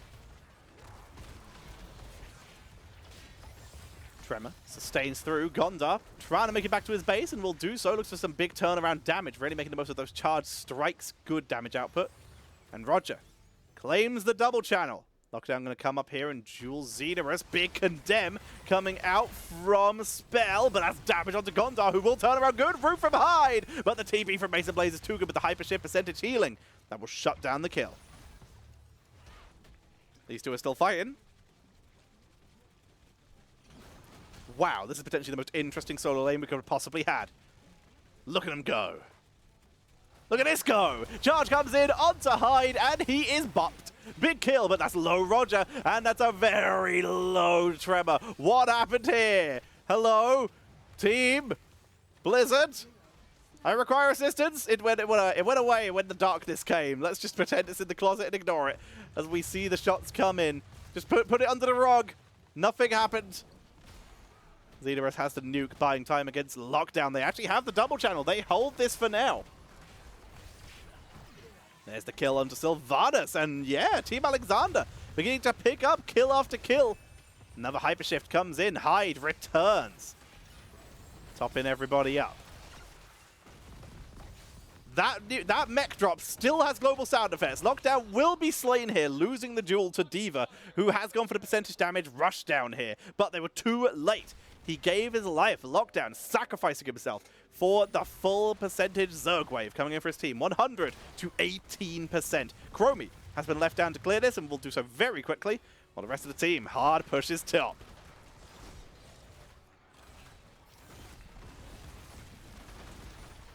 Xenorus charges through everything. Newly nerfed Rushdown does only 75% increased damage to neutrals, not 100%. Oh no, what a shame. Only 75% bonus damage. What a shame. You can see the damage reduction. Good pull from Hyde, saving Lockdown there. There's some good damage reduction coming out of the defense matrix of Xenorus. Mesa Blaze eating the sand shot to prevent the damage from going onto Tremor so that he can port back and heal out. Xenorus makes his way back down. Will begin to heal back up with that full metal. Lockdown makes his down as well. He does not know that Infrared is coming in, though. He might be in trouble. Big dive, and there's percentage damage on that Sylv. He's trying to tank. Drink! Drink! He survives. Lockdown will survive this time. Infrared going to port back to base to give it a minion damage there, but there's the counter kill across the map. Taking out Gondar. Time Trap will prevent Tremor from chasing any further, and that will just end up being a 1-for-0 in favor of Team Alexander. We're going to be seeing the peekaboo for Brightwing, full single target heals here with Unstable Anomaly. Keeping the percentage damage coming. D.Va. Likely going to go for the mini stuns here. Should be pretty solid against Gondar. That or the defense matrix gives charge. He doesn't.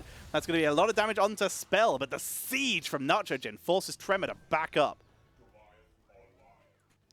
Goliath's pushing in the bottom lane with the Raven. Top lane, they will meet up with the Siege camp and begin counter-pushing. Counter-Siege taken in bot lane by Team Alexander for extra D-push.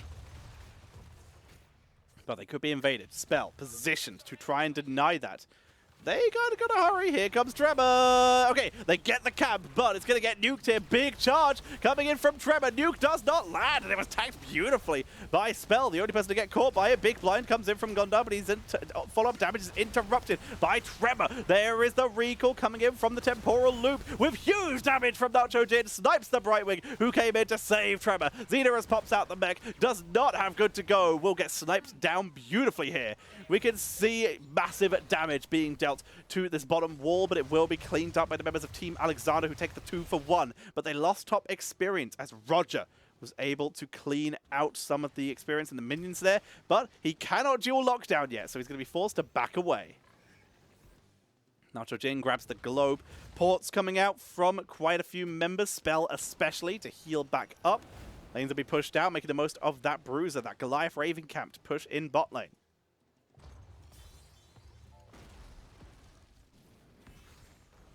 Here comes the move-in. Condemn. Trying to slow down Tremor. Dragon's Breath coming in. Does a lot of damage here. Not enough to secure a kill. Gondar is eating a lot of poke coming in from the side. Infrared trying to flank. Lockdown. Deep dive. Pre-level 10. Temporal loop for Roger. He's got a medallion in, but it's not enough. He'll get sniped, and so will Diablo. They get the double kill there. That is going to be a Valkyrie. Do they have the follow-up stun? They chase him. Mesa Blaze gets away. I don't think they expected that to land. The Zerg comes in, and they will begin pushing into bot lane. Top Zerg. Get him, lad. Nice. Sylvanas going up there to get some counter push and try and get a counter forge with that Black Arrow. She's gone for the Lost Soul here. Really going in for that single target damage here. Getting Overwhelming Affliction, Lost Soul, and they will go for Cold Embrace later on. It's all about killing single members.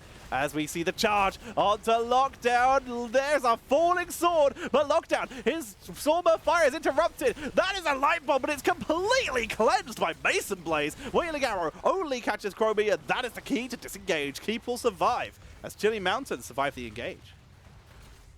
Sylv, as we saw, using the Wailing Arrow there, was forced to port back, not able to take down the fort.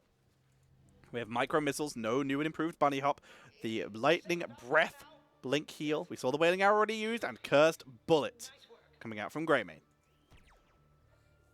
Xena is scouting out so that they don't get sniped while in that mechless form.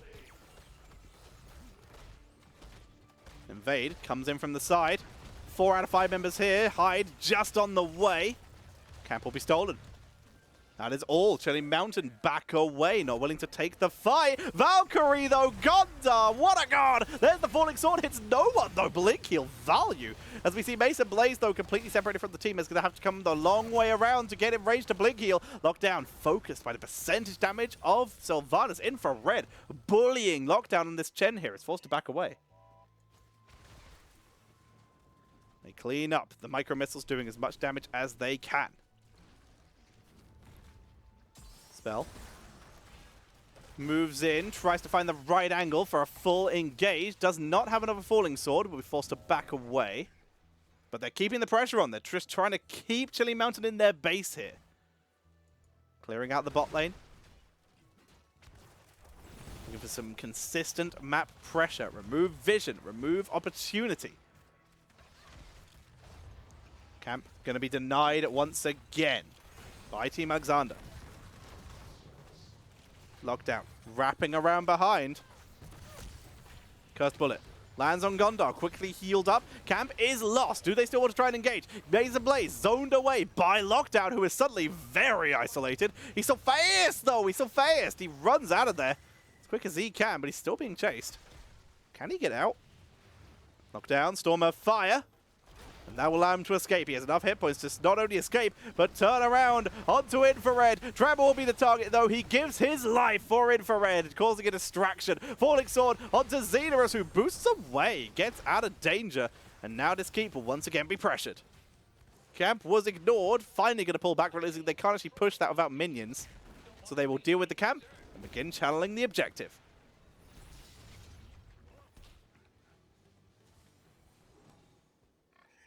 Going to grab themselves a control point.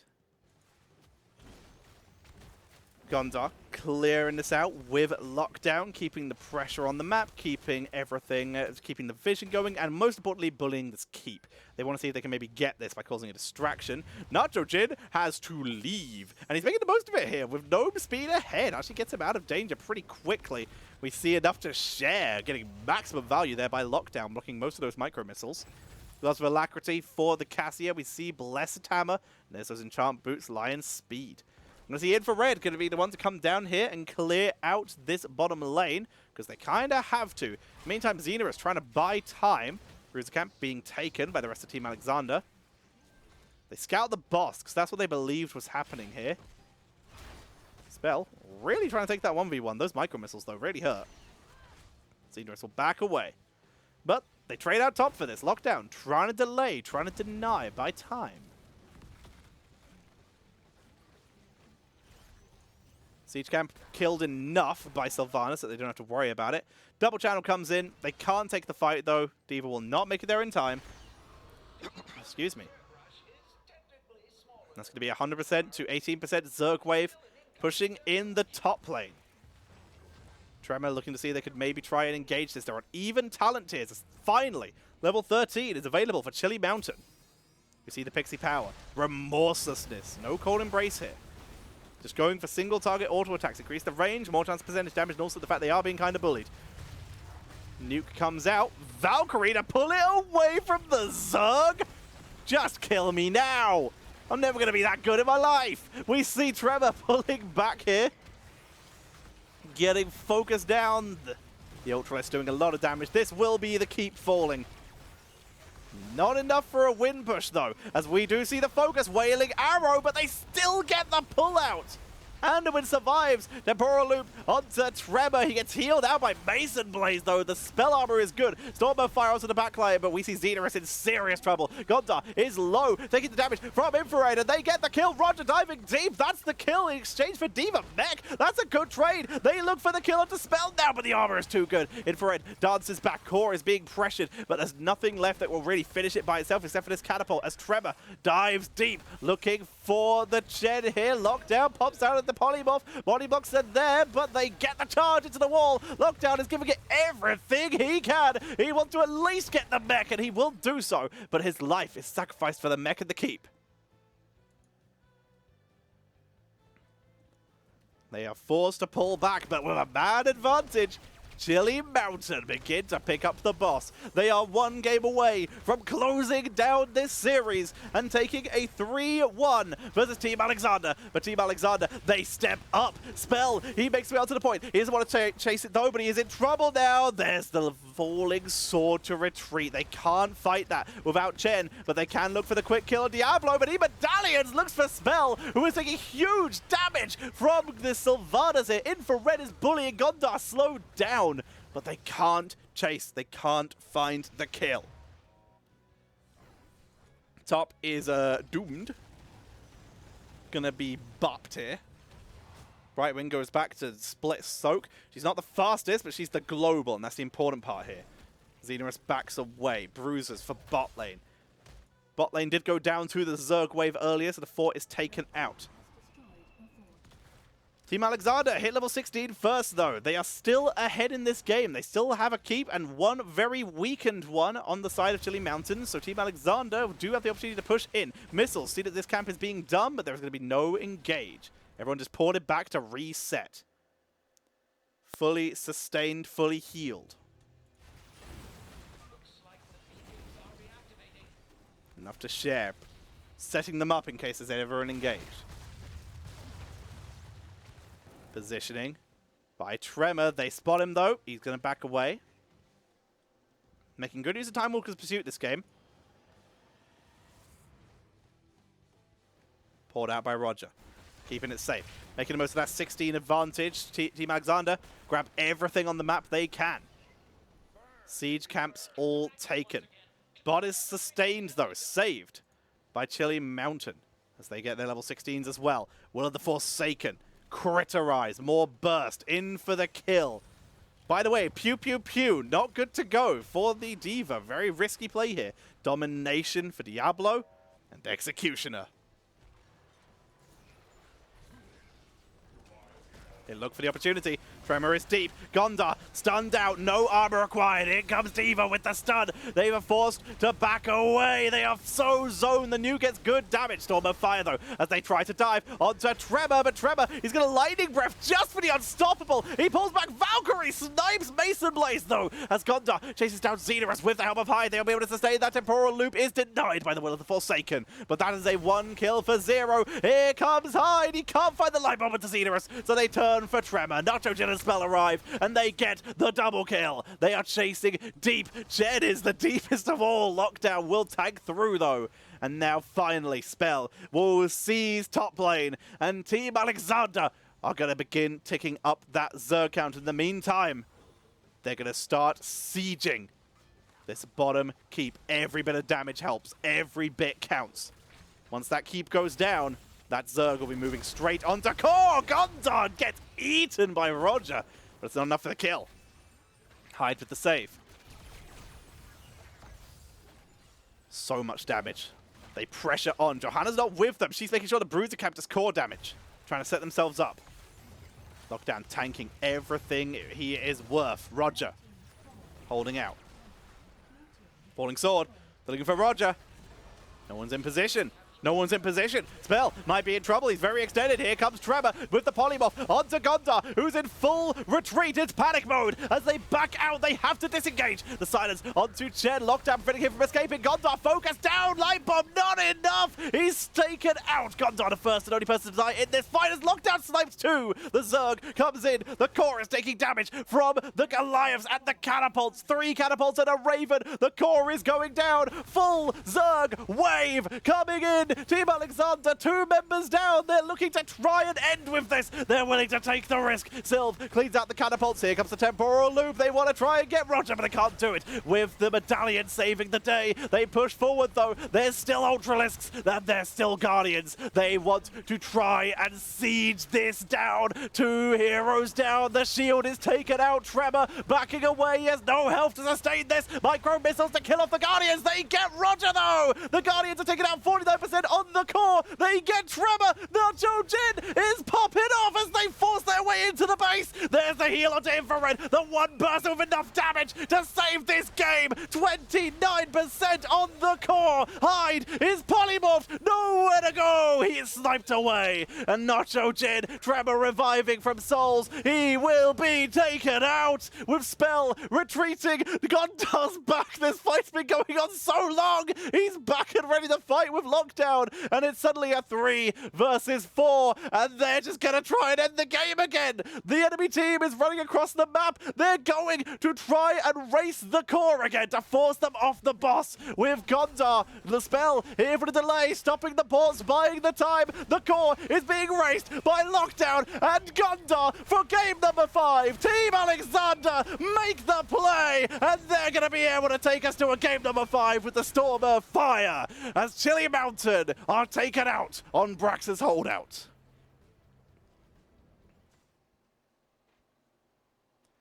We are heading to a game number 5, ladies and gentlemen. And non-binary folks.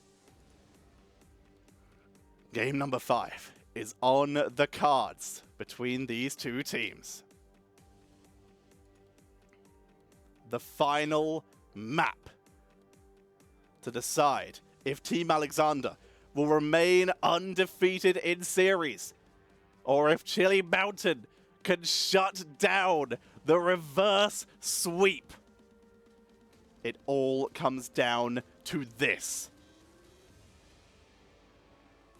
Chen, 66,000 self-healing. He self-healed almost as much as Anduin healed. Shield value. Excuse me. Cassia topping all the damage charts. Gondar, there was a reason he was focused so much.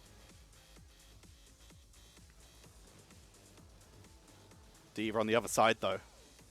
Soaking so much experience. Doing so much damage. Here are the talents for those who want them, because there's already a lobby set up, so I'm not going to waste too much of your time. Chromie Q build using the Time Walker's Pursuit and the proper greeting. Excuse me. I'm going to head into the lobby, ladies and gentlemen, so I'll be able to tell you what map this series will be coming to its conclusion on. Because we are down to this. Ladies and gentlemen, the final map. Whoops, I made a mistake. Okay, glad no one saw that one. The final map of this series, chosen by Team Alexander as Chili Mountain up to the first pick, is going to be Towers of Doom. Of course, this is where it has to end.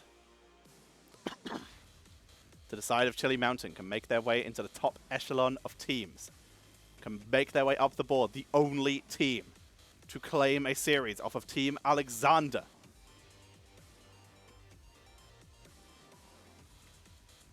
Will they be able to do it? We will find out. Chili Mountain to ascend to Legends. Already putting on one of the best series of Storm Division so far. Or Team Alexander to cement their place among the clouds with only one team left to face in Storm Division. Team Exodia after this. Can Team Alexander go in undefeated at 4:20 in the morning in the UK? I have to say, Mason Blaze has been playing really, really well this series. That right wing was really good.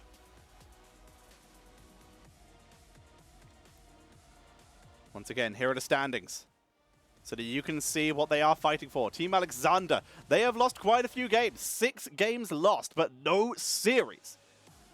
They have taken hits, they have taken bumps, but they have never stayed down. They have reverse sweeped more than once in Storm Division. And now they are looking to secure their place in first place. Team Exodia, the last team they will face, I believe, in Storm Division. I will double check that quickly. Make sure that I'm correct, not spouting nonsense. Yes, this is the last team Team Alexander will face in regular group play of Storm Division. There's still playoffs to come.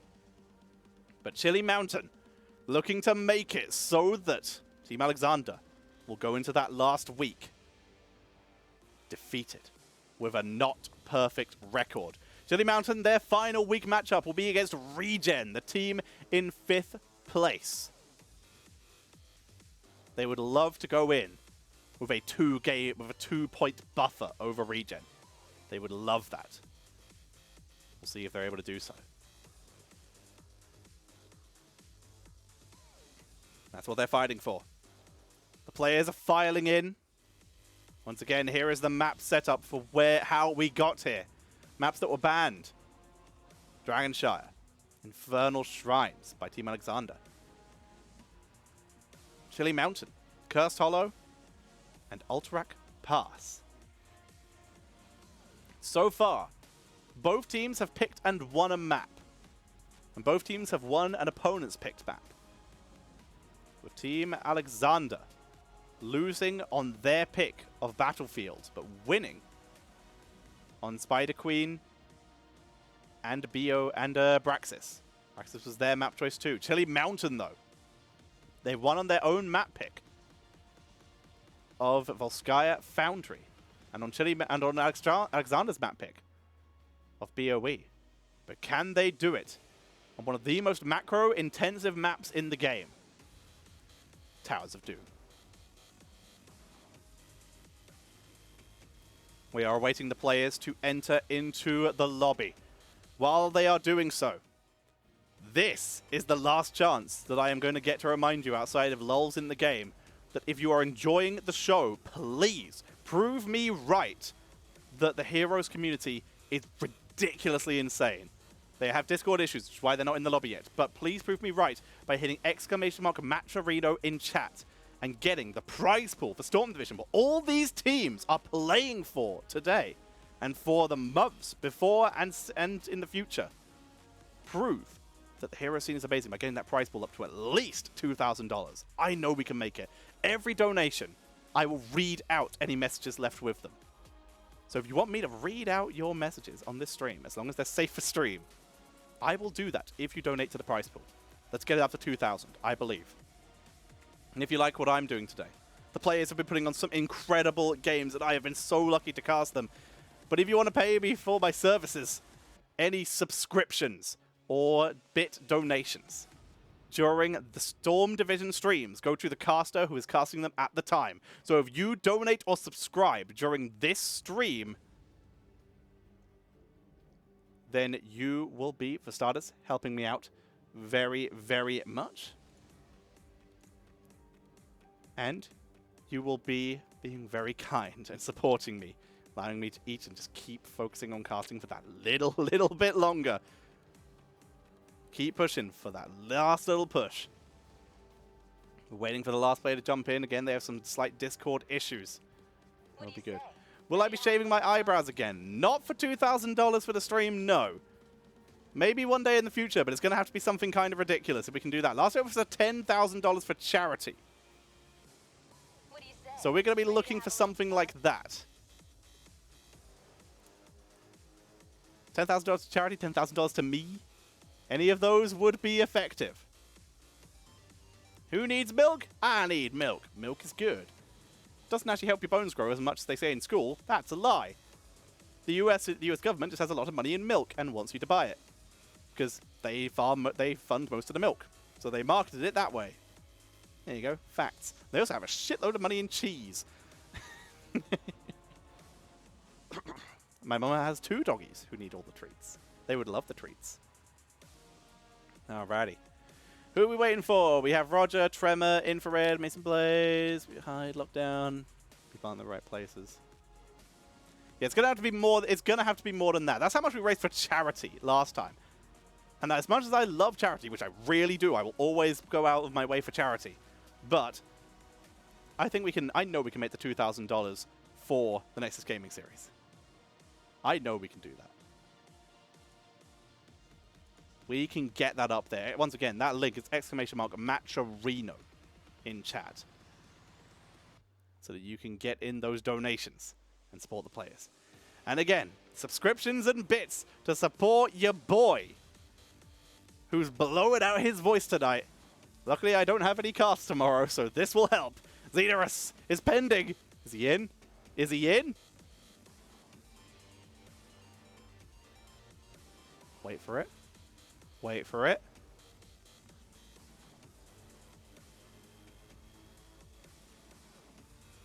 Still pending. Damn it. Okay, we're still waiting for Xenorus. Alrighty. Cheese is milk. Yeah, mostly.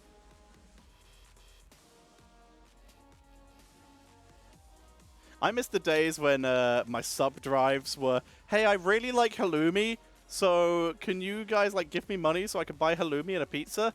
And now it is, please donate and subscribe so I can live. Those are the differences now. My car is breaking down. Please let me afford not to be able to drive to the shops to buy food instead of having to walk for 3 hours to go buy food. We have Xenorus! Yes! Okay. Caster R. I think we're going to be good, team. I think we're going to be ready for game number 5. The final game of this best of 5 series. We're just getting the hat on the right person. And I think we're ready to go. Will Team Alexander be a... Milk equals cow plus effort. Cheese equals milk plus more effort. I mean, kinda, yeah, sure. Never heard it worded like that, and I never hear want it worded like that again. Alrighty. Team, we're getting ready to jump on in, please. We're just waiting for the R's from Team Alexander. We're in! Ladies and gentlemen, it is draft time. The final game for tonight. First pick going over to this team on the right from North America, Chili Mountain.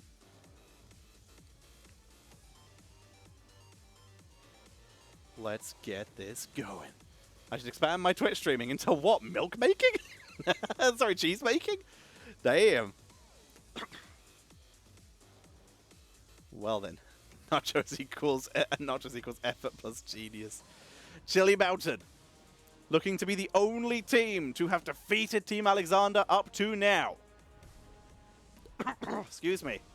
And Team Alexander looking to secure their place going into week 7. That's the only team to not lose a series. Diablo finally makes it into the bad spot. We have reached the precipice, that's the word. The precipice of Diablo. Yes, okay, so what is the premises of Diablo? Someone in chat tell me. Garrosh is removed.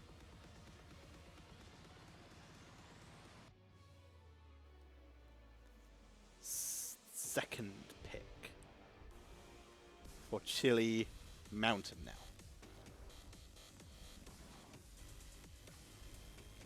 Second ban. We see the Diva removed. They played it last time. It had great effect, topping all the damage charts. They don't want to give it over to Team Alexander, who ban out the Ana. Chromie left available. Junkrat left available. These have been some of the highest picks from either of these teams. Stukov left available. These are some of the highest priorities from these two teams. We start off with Chromie for Chili Mountain. Objective interrupt, burst damage. Insane DPS output. Team Alexander now. The hell is a premise. Hell is his premises. You are right. Well played, Rhiannon. Cassia for Gondar. It worked so well last time, and they're jumping back on Muradin. Giving it one more go. Spell going back to his classic. Chili Mountain now. Garrosh and Diablo both removed. We're looking at our Johannas now. Our Anubrax, our Maze. May is still available. May is also pretty good into Muradin. Lots of interrupts for that Dwarf Toss. Oh yeah, ETC, I forgot. Whoops. ETC is going to be picked up for Chili Mountain. And they steal Hide Stukov. With Anna Band, we're going to be looking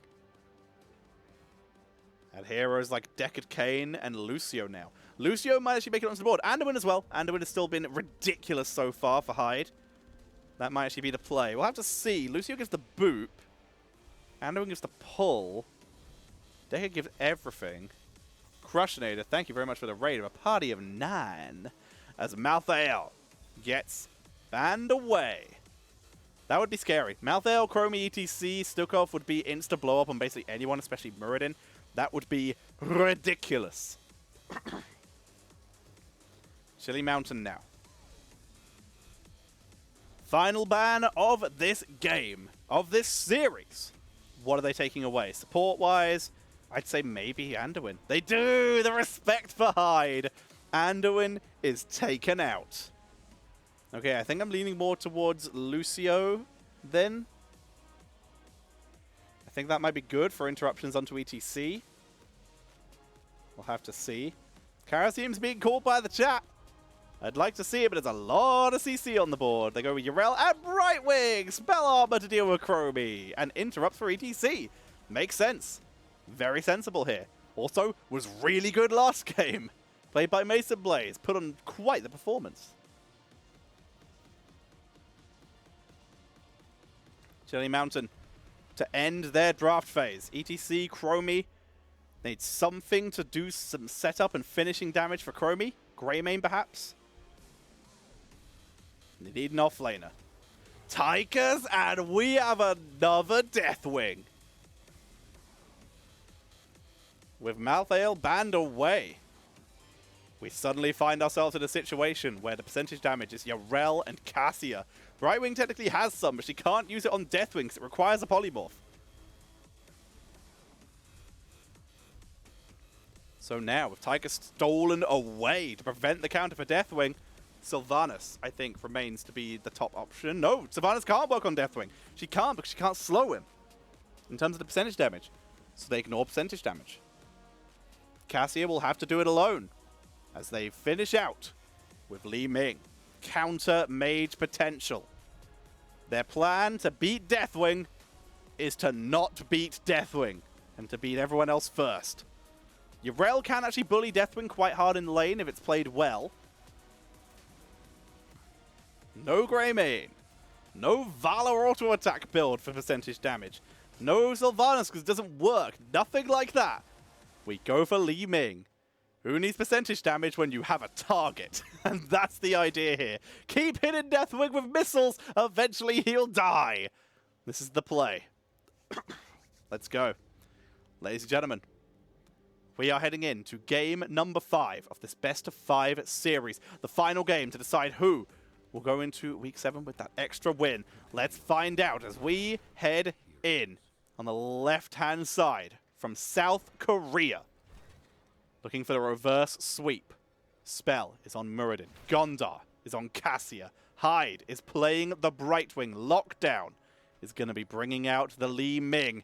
And Nacho Jin, once again on his trusty Yrel. From South Korea, it is Team Alexander. And on the right-hand side, hailing from North America, looking to move their way up the table and be the only team to beat Team Alexander in a series to date. Mason Blaze is on the Stukov. Tremor is on the ETC. Roger is on the Tychus. Infrared on the Chromie. And Xenorus is bringing out the Deathwing, and they use it to snipe out Nacho Jin, a perfect lurking arm to shut down the Yorel rotation. And first blood is acquired by this team. It's Chili Mountain, starting off with first blood into game number 5. Spell missing the Stormbolt. Nose charge by Gondar Eva there. Sorry, onto Gondar by Tremor Eva. Let's have a look at the level 1 talents. We're going to be seeing a deep breathing coming in for Chromie. Excuse me. Thunderstroke for the Cassia. It's been working. This seems to be the go-to build nowadays. Dwarf Block coming in for Muradin. Okay, we're maybe seeing a full tank Muradin here. None of that stacking Stormbolt stuff, just sustain. It is sensible here. Single enemy attack, though, is the slight issue. It will help against Deathwing, not so much against Roger, who has, of course, gone for Press the Advantage, the new go-to talent. And look at this. Xenorus, for starters, is dying, because Yorel, for second, has gone for Draconic Might. Now, the build here is to go Q. I would expect that's what we'll be seeing from Xenorus here, where he will just be going Draconic Might to prevent Burst, and then just using the Molten Breath build to just wombo against the ETC stun targets and try and grab kills that way. Both teams will likely lose their Impalers before too much damage is taken. Spell face melted away. Although, this pressure is pretty good. These sappers will actually make it in. Silence, not in the best spot. All but one sapper makes it in. Big damage, looking for the focus. Not able to get it. They don't land the magic missiles or the thunder or the lightning furies. Tremor escapes. Team Alexander yet to get a kill on the board.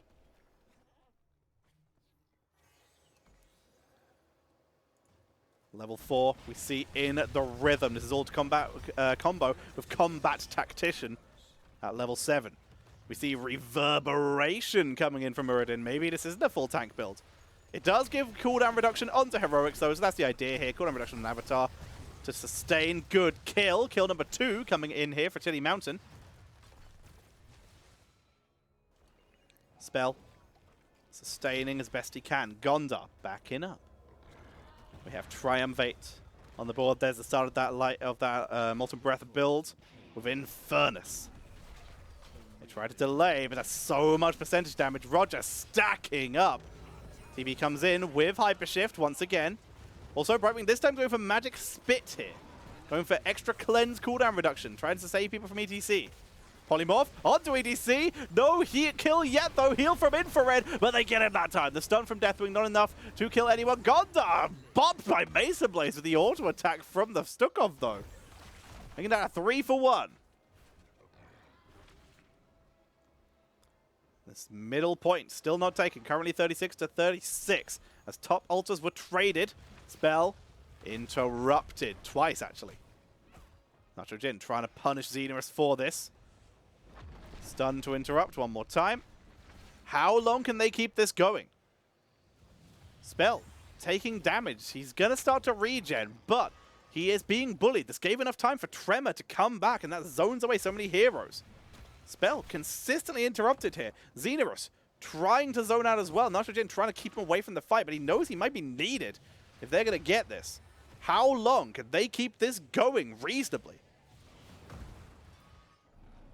Now hiding the ticket, they're going to try and use the opportunity to diving to try and get him. A Deathwing denies of the meteors. Down goes Spell. Lockdown in serious trouble. Nice use of Skyfall there to interrupt, getting 3 meteors to drop and deny those turn-ins. Xenorus is also going to land and try and zone out Nacho to the Jet. He also got all his plates back during that fight. Shots coming in. The shots are taken by Chili Mountain.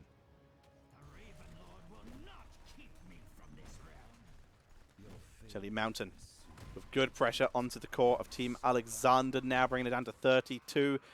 The attrition game working so much in their favor. Also, I'm wrong. No combat tactician here. Relentless soldier trying to prevent the Muradin stuns from getting too much value. There goes Lee Big. Good kill there. Once again, Chili Mountain, the aggressors, 5 kills to 1. This is kind of what happened in game number 1. Suddenly we're seeing Chili Mountain pop it off. Look at that, lock Team Alexander out of the series. Sappers all make their way in. Front wall is absolutely eaten as the push comes in, pressuring this bell tower. Spell face melted away. More Dragon Breaths for Siege. And he has gone for full Dragon Breath build, Mobius Loop, and Deep Breathing for the extra slows here.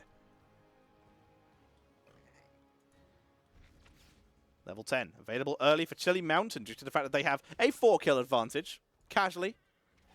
Tremor. Found by Spell, but they can't really afford to take a fight. It is going to be a mosh pit.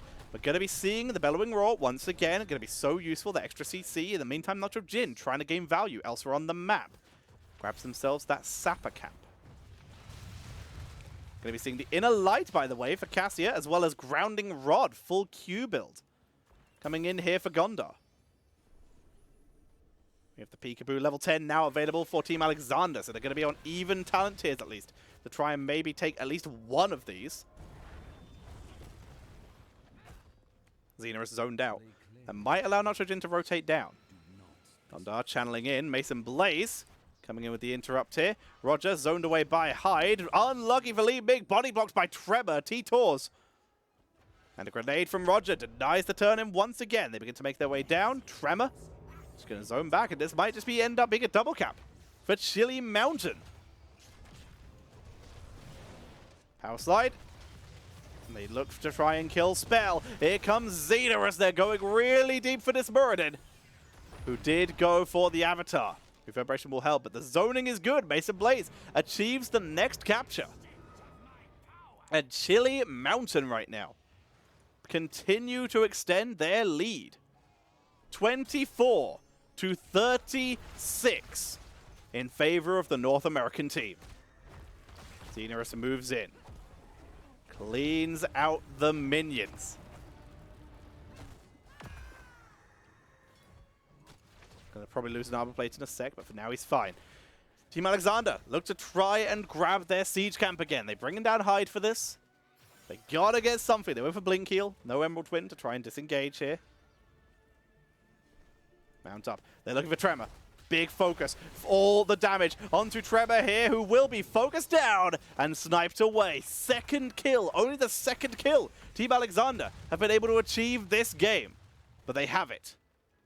And they need to use it to gain momentum. Their sappers are on the way. Clearing out the minions for them. Protecting them. Spell in position. He's scouted, but he dodges the grenade by Roger. They look for infrared, but they can't risk diving under that fort yet. Pressure in. Infrared. Great slowing sands positioning.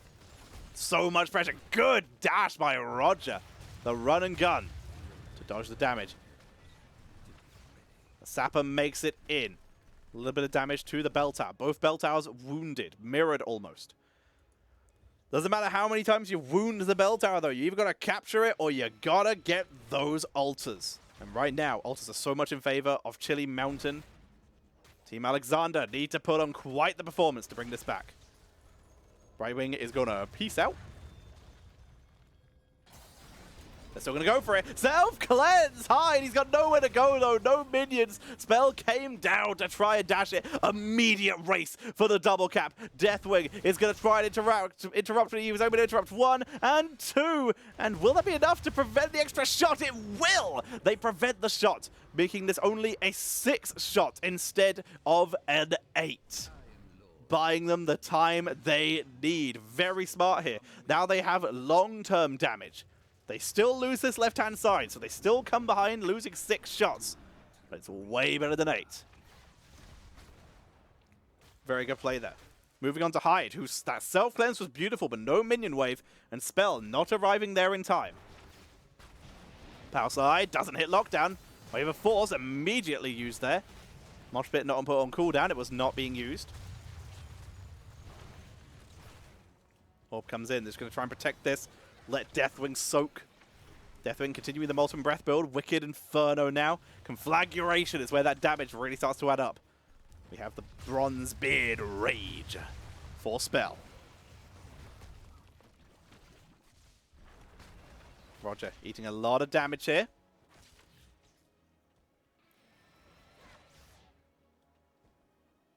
They're holding this pretty nicely. Just defending that. Look at that. Bell Tower barely touched at all. Really nice. Hyde gonna have to leave because infrared. Great little rotation there. Again, they're using Hyde as double soak here. They're using Hyde for extra soak here. Making the most of that global rotational ability. Give them some extra XP. Try and get them to 16 quicker because it is going to hit for Chili Mountain first. They can't afford to just not fight for a while. Hyde eating some damage for that though. They race it in. Cassia coming in. Gondar, they're going to try and turn this into a fight. Valkyrie not landed. Beautiful medallion. Shuts that down there. Timeout as well. So they use medallion first, saving timeout. There's Conflagration, level 16 on the board. Still just under half a level away for Team Alexander. Prog Rock is completed here for Tremor. Big healing for the team. And now they have aggressive shredding too. Power slide onto spell. He'll be able to tank that. And it looks like these shots will just be taken by Chili Mountain. Bot was never recaptured. 5. They've already made back all but one of the shots they lost in that top area. Nitrogen going to be forced off this camp unless they choose to take a full fight over it. They have to be so careful of that mosh pit. Valkyrie is down for another 20 seconds. They still have Wave of Force.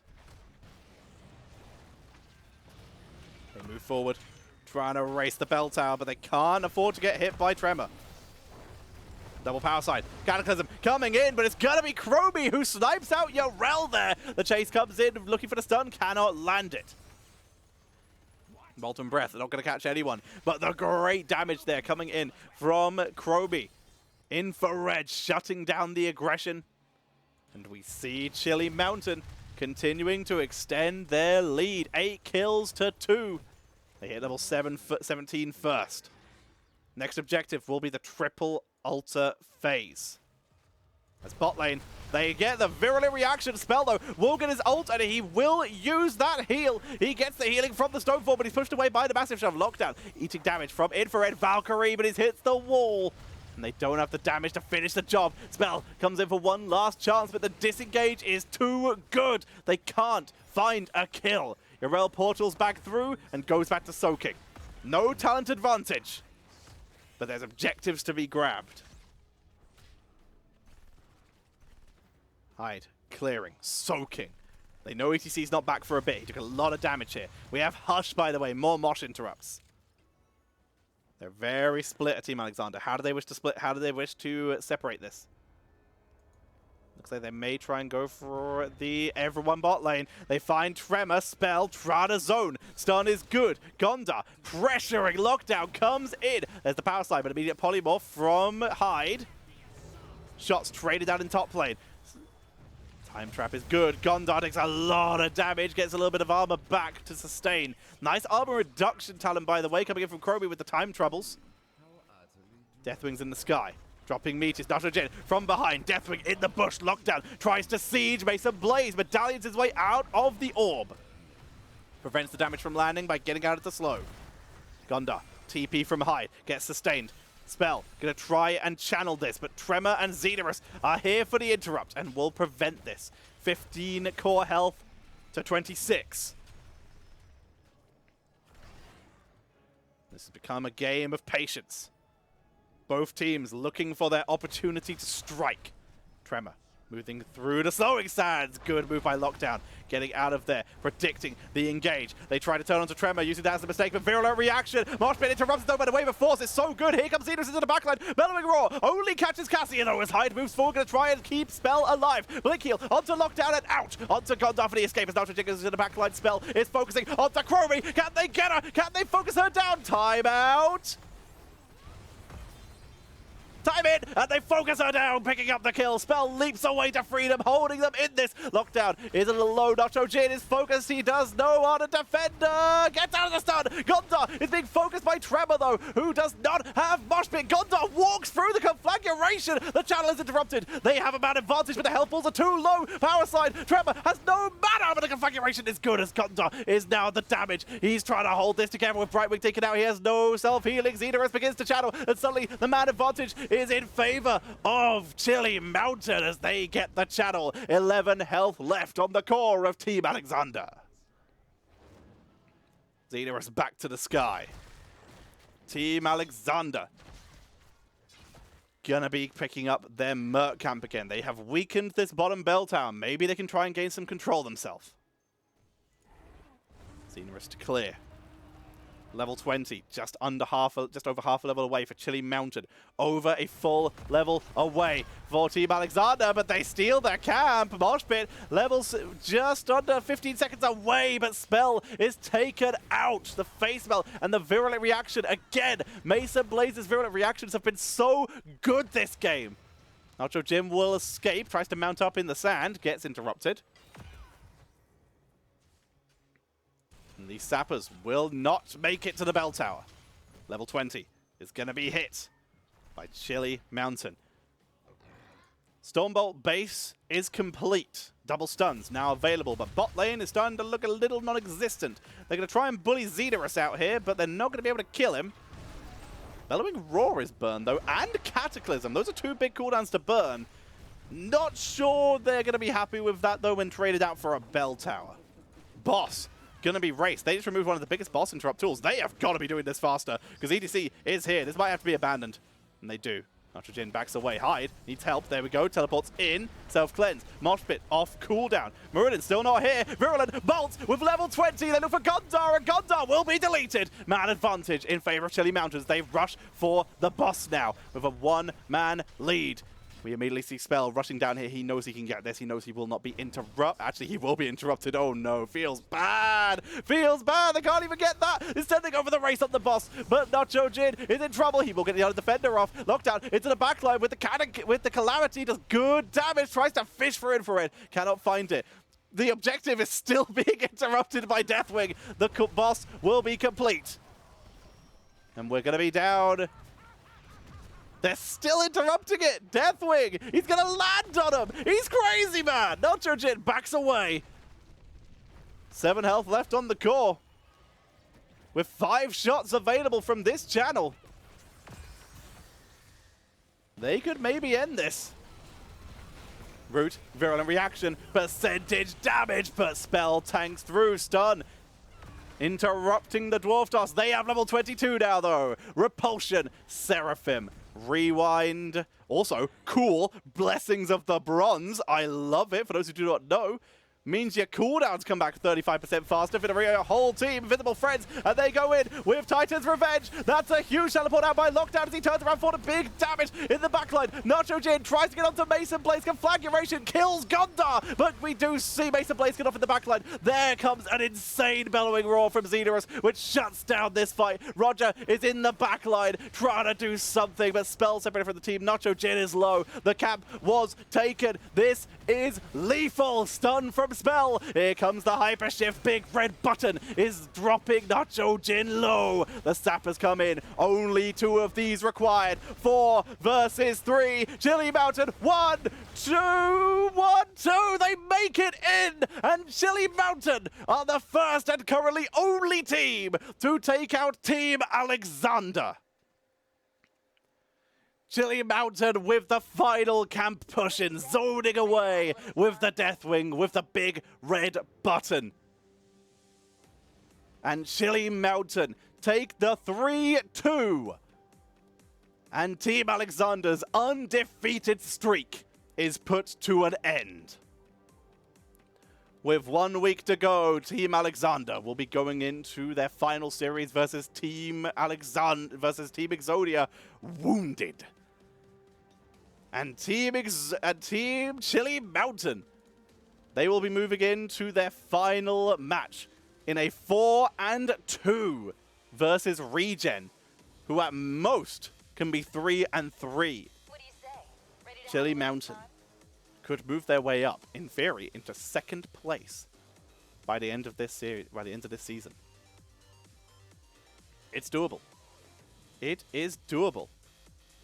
Team Alexander, no longer undefeated. The stats at the end locked down. He did his absolute best for the sustain to try and keep his team in it. But there was only so much he could do.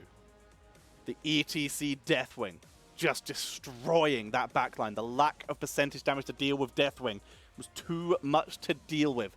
Gondar did everything he could, but he just ate it when it comes to the conflagrations. He had to be close to Deathwing, and those choke points were controlled beautifully by Chili Mountain. Chili Mountain, a well-deserved victory. I love that Blessings of the Bronze at the end there. That's really cool. Basic abilities getting that cooldown reduction. That's smart as hell. I love that. I think that works on Deathwing. Maybe? I don't know. It probably doesn't work on Deathwing, actually, but it works on ETC. Cooldown, 35% cooldown reduction on basic abilities, combined with Encore for cooldown reduction on your Heroic. Genius! Absolutely love it. And more virulent reactions for Snipes. We saw that used so many times. Well then, those are the final stats, ladies and gentlemen. With that, here is the table once again. Not yet updated, will be updated in a bit, but Chili Mountain will move up to 4 points. Team Alexander will remain on 5. Team Exodia, they still have a match this week where they can gain some points as well versus the other Koreans, where they can try and bring themselves a couple more points. And that might put them in a position, a 5-1 position, where they're going to be very excited to take on Team Alexander. For now, though, ladies and gentlemen, that is the end of our cast tonight.